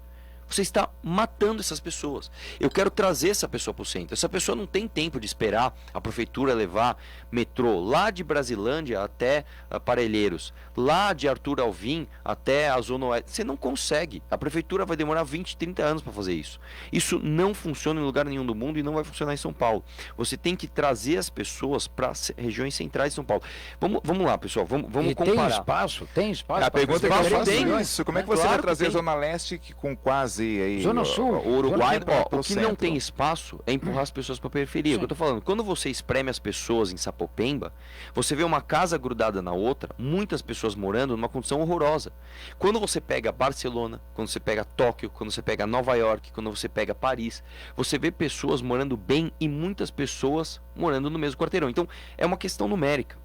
São Paulo tem uma densidade de 7 mil pessoas a cada quilômetro quadrado. É uma porcaria para se viver. Quando você pega essas cidades, né, você tem 20 mil pessoas morando no mesmo quilômetro quadrado. E é uma maravilha para se viver. Por quê? Porque quando você cresce para cima, você tem melhores condições de infraestrutura. Quando você cresce para cima, você deixa mais pessoas morando onde tem metrô, onde tem árvore, onde tem asfalto, onde tem escola, onde tem parque. Eu vou dar um exemplo para você. Se você pegar o Parque do Ibirapuera, quantas pessoas moram a 10 minutos a pé do parque? Pouquíssimas. Ali é Jardim Lusitânia, ninguém nem sabe que ela é Jardim Lusitânia, lá não mora ninguém. É caríssimo. É muito, muito, muito difícil você morar lá. Muito difícil, muito difícil. Agora, quando você pega o Central Park, quantas pessoas moram a 10 minutos a pé do Central Park? Centenas de milhares. E o Central Park fica ainda melhor. Eu vou dar outro exemplo para você. Se você pegar Moema, Moema é um bairro nobre aqui de São Paulo. O IDH de Moema é maior do que o da Suíça. Você acredita? Quando você pega Moema e você pega às 11h30 da noite, você não anda a pé em Moema por medo. Por quê? Porque tem pouca pessoa na rua. Quando você pega o centro de Nova York, você anda a pé na rua porque você tem muita pessoa andando na rua. É um conceito chamado olhos da rua. É um conceito chamado calçada permeável. É um conceito chamado as pessoas fazendo a segurança das pessoas. Então, quando você verticaliza a cidade, você melhora tudo. Você melhora as condições para as pessoas mais pobres e para as pessoas mais ricas também. Bruno Hoffman, tá na linha? Estou na linha. Opa! Candidato, qual a sua visão sobre a agenda econômica do presidente Bolsonaro até então? E o que o senhor achou da criação de um modelo de privatização das unidades básicas de saúde? Esse modelo foi publicado hoje, por favor.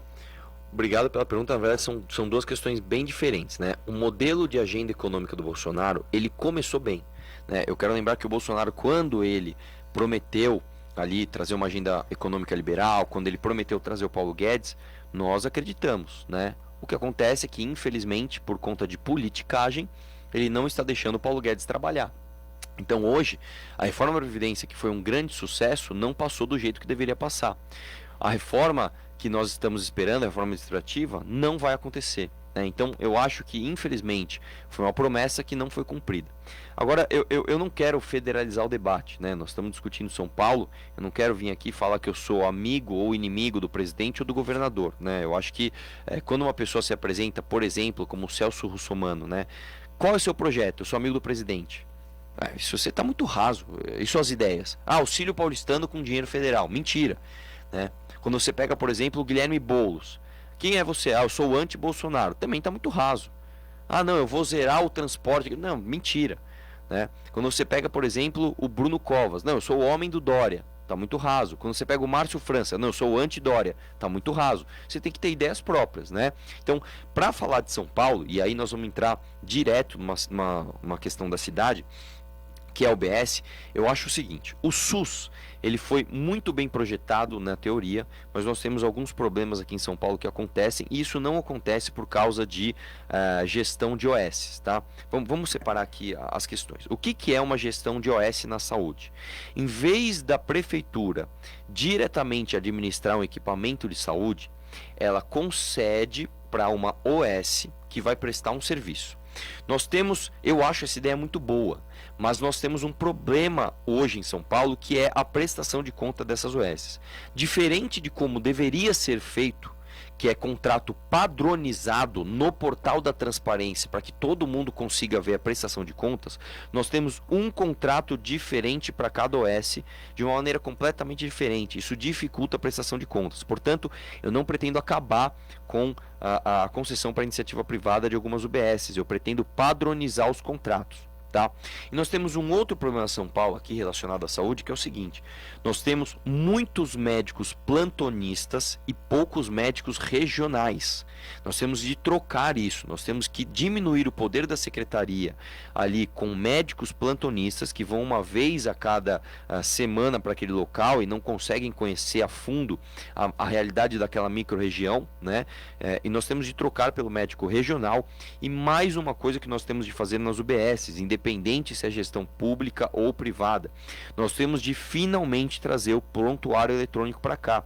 Eu quero lembrar que a estrutura já está construída, a UBS já existe, o computador já está lá, nós não precisamos de dinheiro. Por incrível que pareça, é uma questão que é até um clichê, é a gestão. Nós precisamos trazer, não o que a gente está fazendo aqui, que é esse software que é uma porcaria, que nós gastamos 5 vezes o valor de mercado e ele não funciona. Nós precisamos trazer um software, nem que seja do exterior, que tem vários softwares que funcionam, de prontuário eletrônico. O médico aqui em São Paulo, ele gasta mais tempo preenchendo o papel do que consultando, do que cuidando de você, do que olhando para você e perguntando o que você tem. Nós temos de acabar com isso, é gestão. O médico, ele vai gastar mais tempo olhando para você, cuidando de você e menos tempo preenchendo o papel. Bom, deixa eu saber que eu queria saber quais são os dados, né? Nós estamos falando muito na questão da prefeitura aí, na questão da gestão, mas quais os dados que você tem sobre a prefeitura de São Paulo, né? Na sua gestão, pretende fazer algum tipo de readequação da própria prefeitura, estrutura administrativa, criar, eliminar cargo? E outra coisa, já emendando, que é mais ou menos a mesma, segue a mesma linha, o que pode ser feito para colocar a administração municipal aí no patamar de uma gestão de uma empresa bem moderna e eficiente? Nossa, excelente pergunta, obrigado pela pergunta. Vamos lá, pessoal. Eu vou começar fazendo uma pergunta interessante. Você acha que é uma coincidência que toda eleição aqui em São Paulo, o prefeito atual é quem tem mais tempo de TV e mais fundo eleitoral? Não, né? Não. Inclusive, só entrando brevemente nesse assunto, eu sou o único candidato que não está usando o fundo eleitoral. Eu abri mão, tá? O meu partido me ofereceu e eu não uso. Eu sou o único candidato que não usa o seu dinheiro para fazer propaganda política. Quando você sai na rua e vê o santinho do Bruno Covas, quando você vê o santinho do Celso Russomano, quando você vê o santinho do Márcio França, foi você que pagou por esse santinho. Eu não, tá? Nem eu e nem ninguém da minha chapa. A minha chapa de vereadores, todos eles abriram mão do fundo eleitoral para fazer propaganda. Agora é o seguinte, em relação à máquina pública, o que se faz hoje em São Paulo? Primeiro, se cria um monte de secretarias, se cria um verdadeiro monstro público para delegar cargo para os amigos do rei, né, para delegar cargo ali para políticos e partidos que têm influência, e aí você fica com poder político. Isso é um absurdo. A subprefeitura da tua região não funciona, não é por acaso. A subprefeitura da tua região não funciona porque o Bruno Covas, ele loteou, tá, para os amigos dele e não fez a delegação política disso, técnica disso. Eu vou dar um exemplo do que aconteceu comigo. Quando eu fui expulso do DEM por criticar o governador João Dória, eu fui expulso do DEM. Eu fui procurar algum partido para me candidatar à prefeitura. Eu fui procurar O próprio DEM, eles falaram não, e eles têm cargo ali na subprefeitura. Eu fui procurar o PP ganhou cargo em subprefeitura. Eu fui procurar o Podemos ganhou cargo em subprefeitura. Eu fui procurar o Avante, fui procurar o PROS, e conforme eu procurava esses partidos, eles ganhavam cargos em subprefeitura. A subprefeitura da Casa Verde é uma das mais loteadas. Você vai lá, você vai ver que tem cargo para tudo quanto é lado e nenhum ali é técnico, né? O Patriota, não. Então eu fui me candidatar pelo Patriota. Você quer ver um número? Quando você fala de cargo em subprefeitura, eu estou falando só de subprefeitura. Delegado politicamente, não é cargo técnico, não é cargo concursado, só de cargo criado pela prefeitura para os amigos do rei, você está falando de mais de R$500 bilhão todos os anos. Tá? Que inclusive, agora na pandemia, por nós estarmos na véspera de eleição, aumentaram seus gastos. Tá? A subprefeitura, por exemplo, ali do Butantã, se você pegar, por exemplo, a subprefeitura da Casa Verde, eu nem falo então. Você pega esses últimos meses, eles aumentaram o número de funcionários e aumentaram os salários. Na véspera da eleição, em plena crise sanitária. Você acha que isso é ou não é o prefeito fazendo politicagem? Então não, isso é um absurdo. Nós vamos trabalhar com apenas 10 secretarias, nós vamos enxugar a máquina pública e eu vou mostrar que dá sim para você administrar a cidade pelo exemplo com respeito ao dinheiro público. Aí eu colocar aí a administração municipal nesse patamar aí, você como empreendedor, né? Como uma pessoa que já teve, como você falou, já tive várias empresas, então entendimento, dá para fazer uma administração bem moderna, eficiente e eliminando secretaria ou juntando uma secretaria a outra. Exatamente. Nós, só para você ter uma ideia, São Paulo vai ter 10 secretarias. A minha gestão é a única que prevê, por exemplo, dentro da Secretaria do Verde e Meio Ambiente, uma Secretaria de Bem-Estar Animal. Isso não significa criar mais cargo. Ao contrário, significa usar com eficiência a máquina que nós já temos. Você sabe que muitos países não investem em São Paulo? Se você pegar a França e a Alemanha, por exemplo, eles cortam alguns investimentos aqui na nossa cidade justamente pela falta de políticas públicas sérias de bem-estar animal, né? Então nós vamos ter isso sim, sem aumentar a máquina. É muito mais importante você tratar a prefeitura como se fosse a sua empresa do que você tratar a prefeitura como se fosse o quintal da casa dos outros que você vai encher de gente para fazer o que quiser. Tá errado. Você tem que tratar a prefeitura como se fosse a empresa da sua vida, a empresa dos seus sonhos. Bom, candidato, você disse que nessa situação de pandemia, você falou também da questão do orçamento para o próximo ano. Candidatos estão prometendo muitas coisas e não tem verba, né? O orçamento para o ano que vem deve se enxugar na questão de 9 bilhões, né? E lendo o seu plano de governo, eu vi que você apresenta duas propostas aqui, uma em relação a zerar o ITBI, é o Imposto sobre Transmissão de Bens Imóveis, que gera hoje para a cidade de São Paulo cerca de 2,4 bilhões.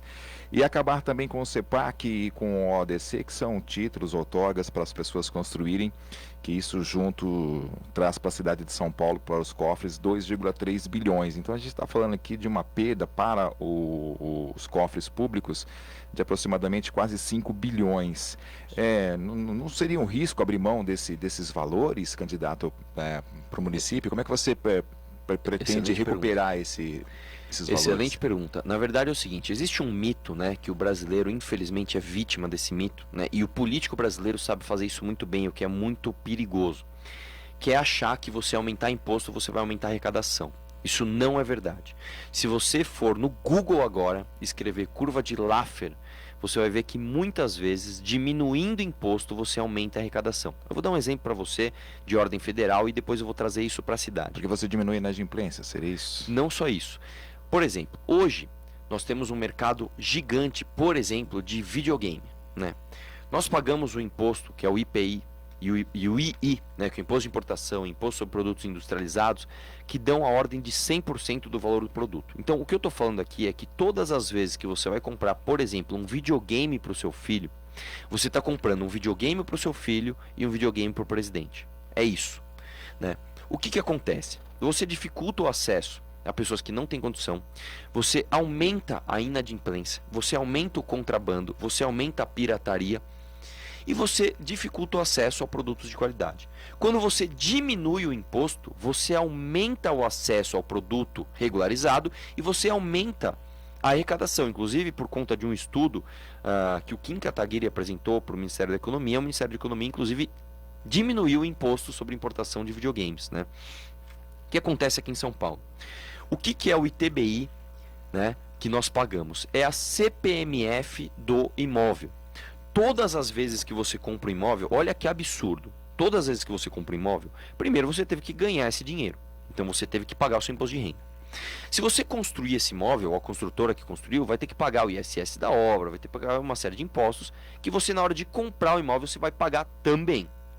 Aí você vai imobiliar seu apartamento, você vai pagar imposto pra caramba e não sei o que, pagou imposto pra caramba. Na hora de passar ele pro seu nome, olha que absurdo, você tem que pagar o ITBI, só para passar ele do nome da construtora para o seu nome. Olha que absurdo. E eu quero lembrar que o Haddad aumentou esse imposto em 33% de uma vez só. Então o que acontece? Quando você vende esse imóvel, o novo dono vai ter que pagar de novo esse imposto. Quando esse novo dono vender esse imóvel, o outro novo dono vai ter que pagar de novo. E assim por diante. É uma bola de neve imoral e completamente assim, absurda aqui em São Paulo. Nós pretendemos zerar o ITBI, e isso vai fazer com que muitas construções venham para formalidade. E, como eu falei, fazendo a revisão do plano diretor, você vai ter um boom imobiliário em São Paulo, porque as áreas em São Paulo centrais, que tem muita demanda e pouca potencial construtivo, vão finalmente poder ser exploradas. Então eu vou dar um exemplo para você concreto. Se você tem uma casa no Morumbi, essa casa no Morumbi você herdou do seu pai. Seu pai construiu essa casa em 1988, por exemplo. Hoje essa casa vale ali 20 milhões de reais. Ninguém compra essa casa. Porque quem tem 20 milhões de reais não quer comprar uma casa construída por alguém nos anos 80. Né? Essa pessoa vai comprar uma casa de condomínio em Alphaville, essa pessoa vai construir uma casa, essa pessoa vai comprar um apartamento luxuoso. Essa casa sua simplesmente não vai ser vendida. Uma construtora não vai querer comprar o seu terreno, porque você não vai poder construir um prédio ou um estabelecimento comercial nesse terreno, porque o plano diretor trava. Quando você libera o plano diretor, o seu terreno, a sua casa de 15 milhões de reais, automaticamente passa a valer 20, 25, 30, porque ela passa a ter valor de mercado. Você vende esse terreno. Uma construtora constrói apartamentos nesse terreno. Esses apartamentos vão ser muito mais acessíveis, vão ser muito mais baratos, porque você está aproveitando muito mais esse terreno. As pessoas vão morar nesse terreno, as pessoas vão voltar a pagar o IPTU, por exemplo. Então, onde você tem bolsões de inadimplência em São Paulo, onde você tem muita gente que não paga IPTU, você passa a ter pessoa pagando IPTU. Então você consegue facilmente reduzir o ITBI e até reduzir o IPTU ao longo dos anos. Não dá para falar que de imediato a gente vai reduzir IPTU, mas se você, por exemplo, verticaliza o bairro do Morumbi, você faz imóveis, por exemplo, que o andar térreo você vai ter um estabelecimento comercial e nos andares de cima você vai ter moradia, né? Como é, por exemplo, o Copan, como é, por exemplo, o Edifício Itália, como é, por exemplo, o Conjunto Nacional. Você passa a ter vida naquele lugar. Você passa a trazer segurança para o Morumbi. Você passa a trazer IPTU sendo arrecadado no Morumbi. E aí quem hoje paga o IPTU abusivo, lá no Jardim Ângela, vai ter uma redução no IPTU porque mais gente está pagando imposto. Então, não necessariamente aumentar a arrecadação significa aumentar imposto. Às vezes é o contrário. Às vezes você diminuir imposto significa aumentar a arrecadação. E com a chance histórica que nós temos da revisão do plano diretor, isso com certeza vai acontecer. Ô Bruno. Bruno? Deve ter caído. Então vamos lá. Candidato, quais os pontos positivos que o senhor enxerga dessa gestão? E quais o senhor manteria e quais modificaria? Nenhum. Da gestão Bruno Covas, nenhum. Eu quero lembrar que o Dória, né, o Covas é uma herança do Dória. O Dória prometeu para nós que ele ia ficar os 4 anos como prefeito. Ele mentiu. Ele saiu, ele queria ser presidente, a verdade é essa. Aí viu que não ia conseguir e foi para governador, né? Presta atenção no que eu vou te falar aqui. Você que está ouvindo, presta bem atenção. Não existe bom prefeito que não ficar os 4 anos. Entenda bem o que eu vou te falar. O prefeito que ficar 1 ano e meio, ele não tem como ser um bom prefeito. Então todo mundo que tem um projeto político maior, se você pegar o Márcio França, se você pegar o Russomano, esses caras não podem ser bons prefeitos porque não vão ficar os 4 anos de mandato. Então, o Bruno Covas, ele é uma herança do Dória, que entrou fazendo coisas boas. Entrou falando em privatizar, entrou falando em reduzir a máquina pública, entrou falando em fazer parceria público-privada, abandonou todas essas agendas. O Bruno Covas simplesmente não levou nenhuma dessas agendas para frente e, além disso, tem uma gestão desastrosa, né? O Bruno Covas, como eu falei aqui, ele travou cruzamento na pandemia, ele criou rodízio na pandemia, ele gastou 100 milhões de reais no Vale do Anhangabaú que alagou, ele gastou 10 milhões de reais numa empresa de publicidade em véspera de eleição que não existe, sem licitação, ele gastou 10 milhões de reais de novo com arte na varanda durante a crise sanitária. Esse cara é um atrapalhado, esse cara não sabe o que ele está fazendo ali. Então é muito importante, pessoal, que se a gente quer mudar, a gente não vote nos mesmos. Eu imploro aqui de joelhos para você. Por favor, não vamos votar nos mesmos. A gente não vai mudar se a gente continuar votando nesses caras. Bruno Hoffman, tá na linha? Tá complicado, caí de novo, mas voltei. Tem problema. Aprenda a cair. Né? Se levante assim que aprender a cair. Vamos lá, Bruno. Na sua visão, candidato, a quem interessa a falta de debates em São Paulo nas grandes emissoras de televisão? Olha, com certeza não interessa debater ao Russomano e ao Bruno Covas. Eu quero lembrar que é o seguinte, vamos lembrar aqui, pessoal. As pesquisas em 2016, a essa altura do campeonato, lá em 2016, lembra? Mostravam o Celso Russomano com 40%. E o Dória em último lugar com 7%. O que aconteceu? O Celso Russomano despencou como ele sempre despenca. E o último colocado, que era o Dória, que tinha a maior campanha nas redes, cresceu e ganhou em primeiro turno. A situação hoje se repete. Nós temos, historicamente, um PT fraquíssimo. É a primeira vez na história de São Paulo, desde a redemocratização, que o PT não vai para o segundo turno, tá bom? Então isso é histórico em São Paulo. É a primeira vez que o PSDB tem um candidato extremamente fraco, com a pesquisa baixa a essa altura do campeonato. É a primeira vez que o Celso Russomano não sai na frente, ele está caindo, ele está com menos... só para você ter uma ideia, ele chegou a ter 27%, né? Ele tinha 40% em 2016, ele saiu de 27%, que é extremamente baixo, e já caiu 7%, né? E a eles não interessa debate, porque quanto mais eles aparecem, mais eles caem. Pessoal, vamos ser sinceros aqui, poucas pessoas estão falando de eleição, isso é um problema. Quanto mais a gente fala de eleição, mais esses velhos caciques caem. Quanto mais a gente fala de eleição, mais a gente percebe que o Bruno Covas é o pior prefeito de São Paulo. Quanto mais a gente fala de eleição, mais a gente vê que o Celso Russomano é uma fraude. A gente sabe que ele é um farsante, a gente sabe que ele não é aquilo que ele diz ser. Quanto mais a gente fala de eleição, mais a gente cresce, mais eu cresço.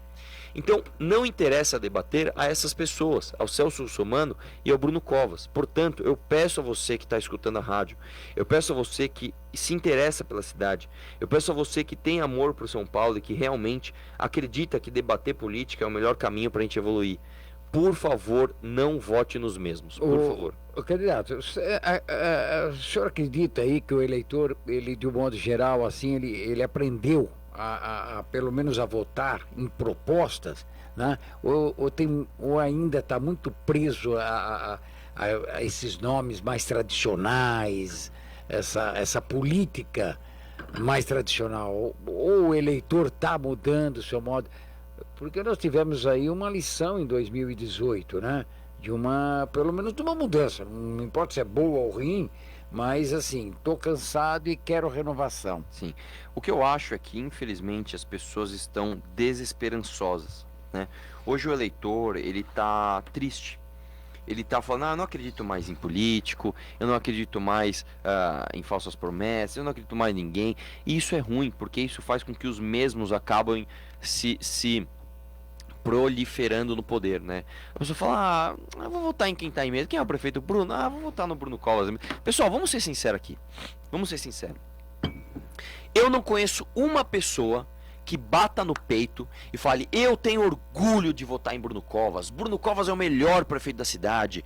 O Bruno Covas é muito bom. Você não vê uma pessoa falando isso. Como é que esse cara tá na frente nas pesquisas?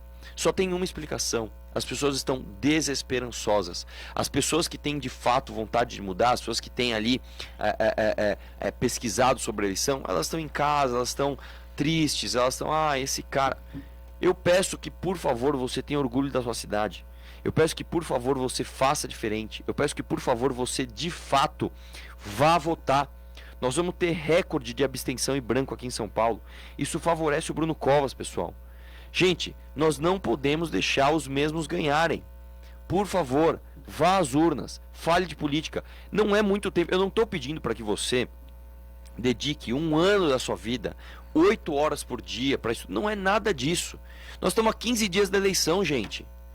Por favor, eu peço para que você fale de política só 15 dias. Eu peço só 15 dias pela tua cidade. Nós temos a revisão do plano diretor agora, que vai ser durante os próximos 10 anos, o que vai nortear a nossa cidade. Eu peço 15 dias para que você mude a sua vida pelos próximos 10 anos. São 15 dias apenas. Por favor, fale de política. Pesquise as minhas propostas. Arthur Doval, mamãe falei, meu número é 51. Eu peço que você pesquise os meus vereadores. Nós temos, por exemplo, Rubinho Nunes, 51051. É o cara que economizou mais de 40 milhões de reais sem ter mandato. Só processando as pessoas, só tirando uma mata de político, só tirando ali gastos abusivos ilegais. Então, gente, vamos votar em quem faz a diferença. Vamos votar nas pessoas novas, por favor. Candidato, você disse que as pessoas estão desesperançosas, não aguentam mais falar em política. As pessoas acabaram pegando, né, um ranço de política, talvez por tudo que tem acontecido nas últimas eleições, com muita onda de fake news, de medo, de mentiras, e desse campo ideológico está cada vez mais acirrado, né? Ou pelo menos esteve cada vez mais acirrado. Pelo menos agora, na minha maneira de ver, essa poeira toda está dando uma baixada. Ontem esteve conosco aqui o candidato Orlando Silva, com quem o senhor teve um debate, né, que foi promovido aí em um bar, em uma barbearia em Moema. E eu gostaria que você falasse dessa importância, Arthur, de candidatos de espectro políticos diferentes, mas que são capazes de dialogar, debater e de repente ter ideias até que se convergem para o bem da sociedade. Pessoal, qual é a importância disso, desse diálogo com pessoas que pensam diferente? Olha, gente, aqui, se você pegar, por exemplo, Orlando Silva, ele é comunista, né? Ele está exatamente no aspecto oposto do que eu acredito. Né? Nós acreditamos exatamente nas coisas diferentes. Se eu acredito em preto, ele acredita em branco. Se eu acredito em branco, ele acredita em preto. É completamente o oposto. E nós fizemos um debate lindo, né, que foi colocado nas minhas redes sociais. E esse debate foi maravilhoso. Sabe, a gente debateu ideias, a gente discordou respeitosamente, foi uma coisa bonita de ver, né? Quem assistiu sentiu orgulho de ver os seus candidatos ali debatendo de maneira adulta, falando de cidade, né? Sem ofensas pessoais, foi um negócio bem bacana. Agora, o Bruno Covas, né, e o Celso Russomano, eles fogem do debate, né? Por exemplo, você imagina se eu tivesse cara a cara com ele aqui e perguntasse por que ele está na lista do Odebrecht? Né? Por que ele está na lista de Odebrecht como um cara corrupto? Né? Se eu perguntar, por exemplo, para o Bruno Covas, né, por que ele tem as relações esquisitas que ele tem com o vice dele, né, com essa questão aí das ONGs, etc. Né? Então, essas pessoas que têm medo, essas pessoas que não têm o que responder, essas pessoas não merecem o seu voto. Eu peço para que você, por favor, avalie isso, tá? Inclusive, se eu puder entrar num tema que a gente não abordou aqui, falando brevemente, uma coisa que eu até concordei com Orlando, olha só que coisa, que é o nosso projeto para educação, né? Educação aqui em São Paulo é uma vergonha. Eu quero dizer para você que a cada 10 municípios no estado de São Paulo, presta bem atenção no que eu vou te falar, a cada 10 municípios no estado de São Paulo, 9 estão na frente de São Paulo em desempenho em matemática. Nós somos hoje, no estado de São Paulo, uma das piores referências em educação matemática na nossa cidade. E nós temos muito recurso, né? Então, o que eu pretendo fazer para mudar? Eu apresentei o projeto Escola 360. O que é o Escola 360? É a escola aberta 360 dias por ano. Portanto, a escola vai estar aberta aos finais de semana e nas férias. Na escola, nós vamos oferecer merenda e almoço. E o custo disso não é alto. Não é alto. Tá bom? O custo disso é barato em relação ao que a gente gasta, por exemplo, com funcionário inútil em subprefeitura. Né? Só cortando funcionário inútil em subprefeitura você consegue sustentar 2 programas desse. Então, a principal preocupação das mães que é o que o seu filho, qual o futuro do seu filho, o que o seu filho está fazendo nos finais de semana, que muitas vezes essas mães trabalham nos finais de semana, essa mãe vai saber que o seu filho vai gastar energia não é no pancadão, não é no baile funk, não. O seu filho vai gastar energia dentro da escola. E dentro da escola nós vamos fazer algo que os americanos fazem muito bem, tá? Que é fazer com que o jovem tenha orgulho da tua escola. Nos Estados Unidos, o jovem ele usa a camiseta, ele usa a blusa da sua escola, por quê? Porque ele participa de campeonatos intersala, ele participa de campeonatos interescola, ele vai para a escola no final de semana, ele gasta energia, ele pratica esporte, ele tem aula de reforço. Eu vou te falar uma coisa, eu quando eu era criança, eu pulava o muro da minha escola para jogar bola. Isso está errado, a escola tem que estar aberta.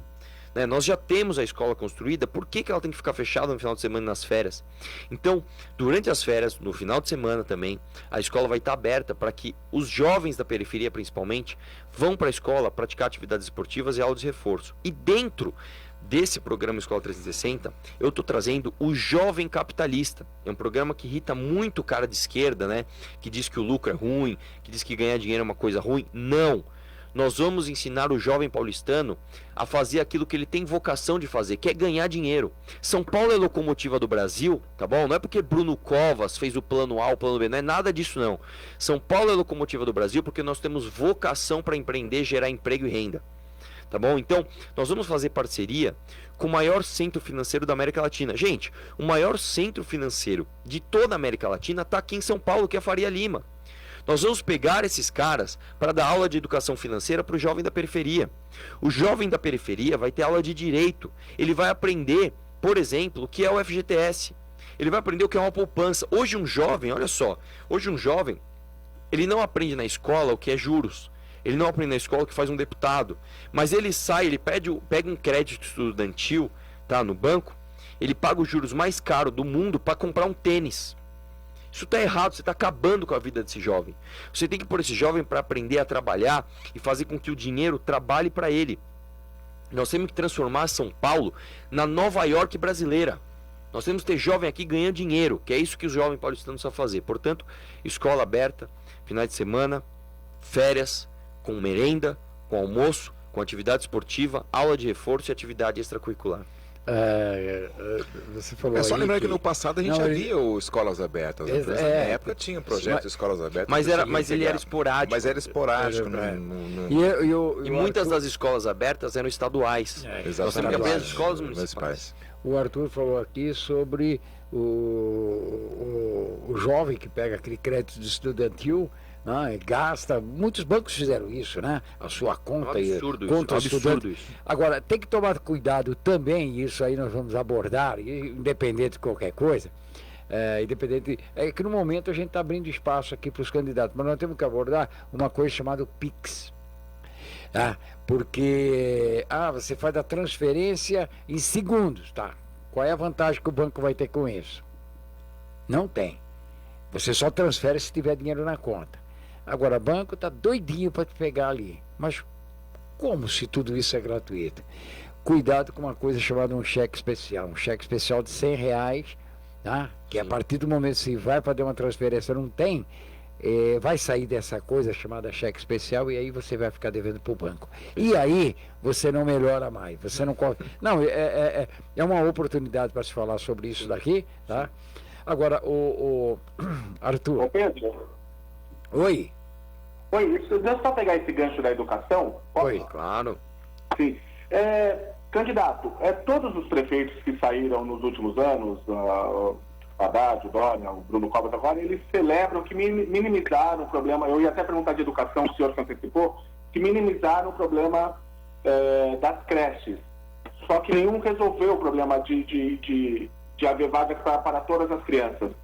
O senhor pensa em cobrir 100% o número de crianças em vagas de creche para as crianças? Sim, na verdade é o seguinte, eu vou ser sincero para você aqui, porque isso é uma coisa que já vai acontecer independente da gestão. Eu explico aqui.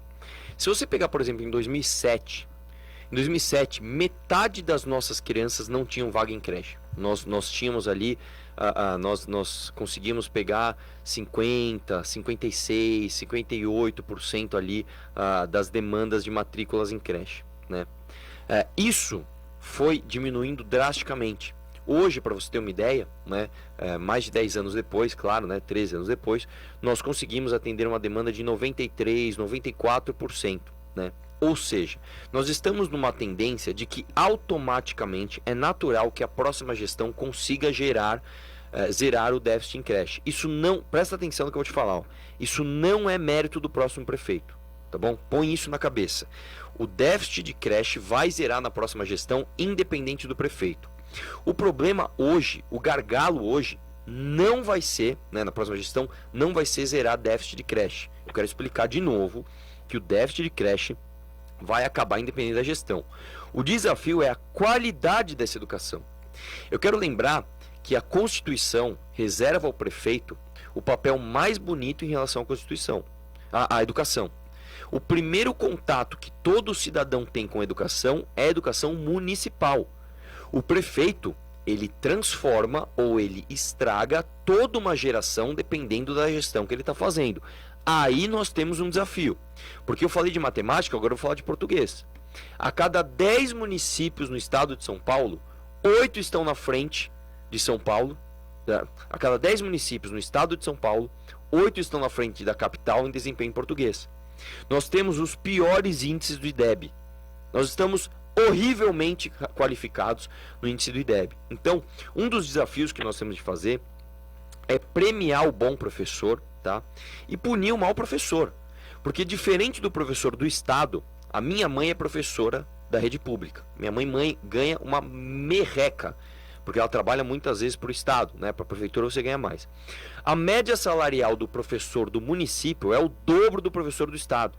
E ainda assim a qualidade é péssima. Por quê? Porque infelizmente nós temos muitos sindicatos ideológicos, né, que não permitem que a gente premie os bons professores. Hoje nós fazemos o contrário, né? Diferente dos estudos da Fundação Lehman, diferente do que a gente faz, que outros países fazem e que funciona, que é você aumentar a verba e premiar as escolas que têm melhores índices, nós fazemos o contrário. Nós damos mais dinheiro para as escolas que apresentam os piores índices. Isso é o contrário que deve ser feito. Isso é o contrário, né? Então, assim, nós temos de enfrentar esses sindicatos, nós temos de fazer análise, de fazer avaliação de performance de professor, né? Não só de aluno, mas de professor também. E nós temos de gerir a educação com mais eficiência. Aí é que está o desafio, tá bom? Então não adianta ser demagogo aqui, a gente tem que falar a verdade.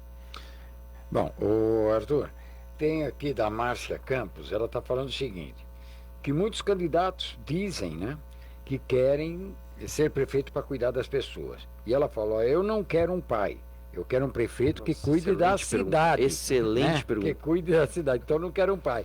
E aí, para terminar, porque a gente também está chegando aí no final, então eu já vou emendar, se eleito, quais serão aí as suas primeiras atitudes a assumir o cargo no dia 1º de janeiro? Obrigado pela pergunta, eu concordo 100% com você. Eu sou paulistano, eu não quero esmola não.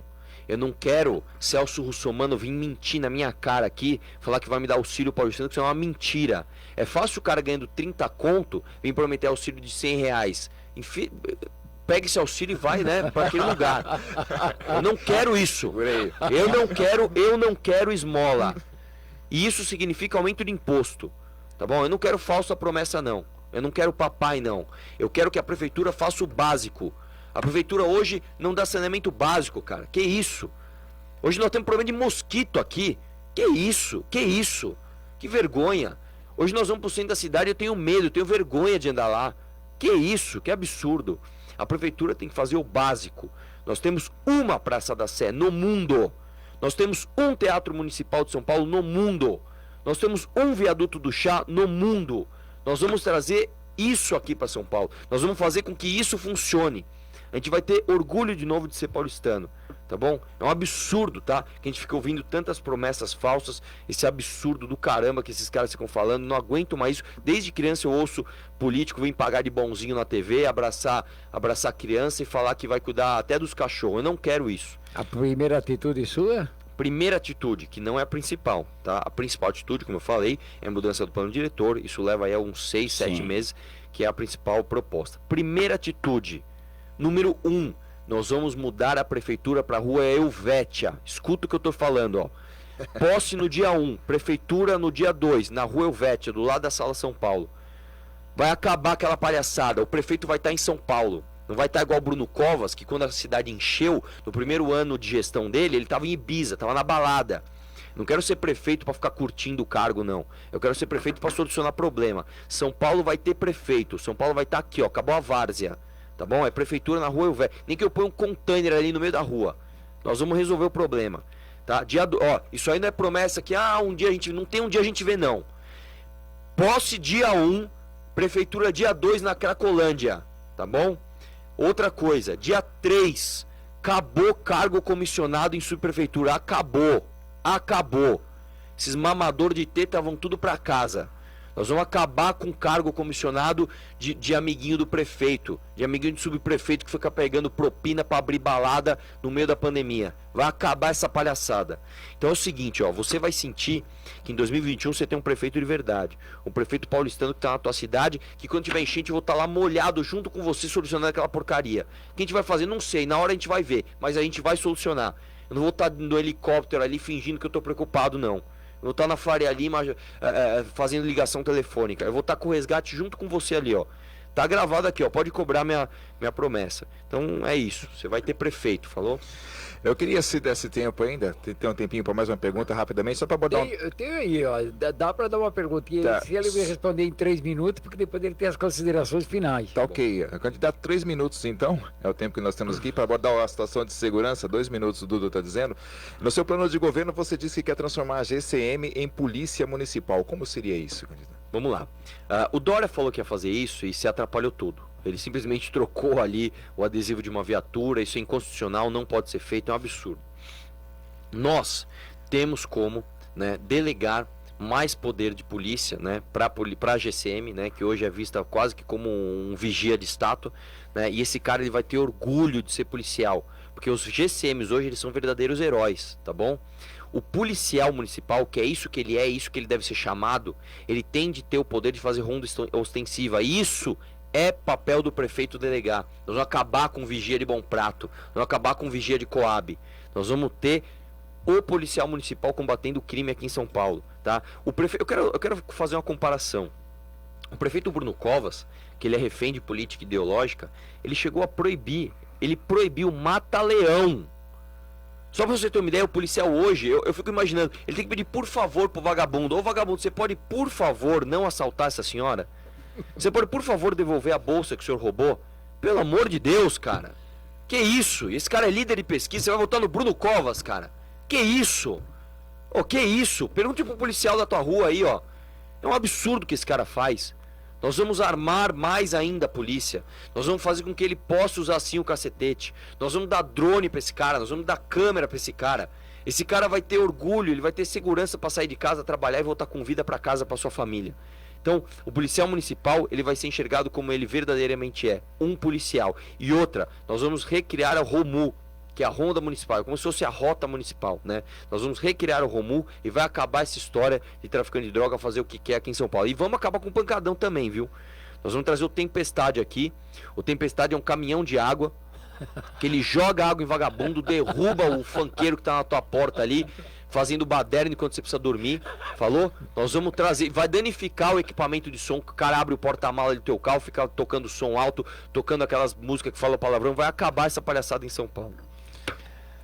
Arthur, nós estamos chegando aqui no final do nosso programa. Quero deixar você aí com as considerações finais. Depois eu passo a palavra aqui pro Bruno Hoffman, que ele está home studio. Home né? studio, né? Também aí para a gente terminar, nós estamos em cima da hora. Fique aí com as considerações finais. Antes de mais nada, agradecendo a sua presença aqui. Obrigado. Desejando para você aí sucesso nessa caminhada, boa sorte. Né?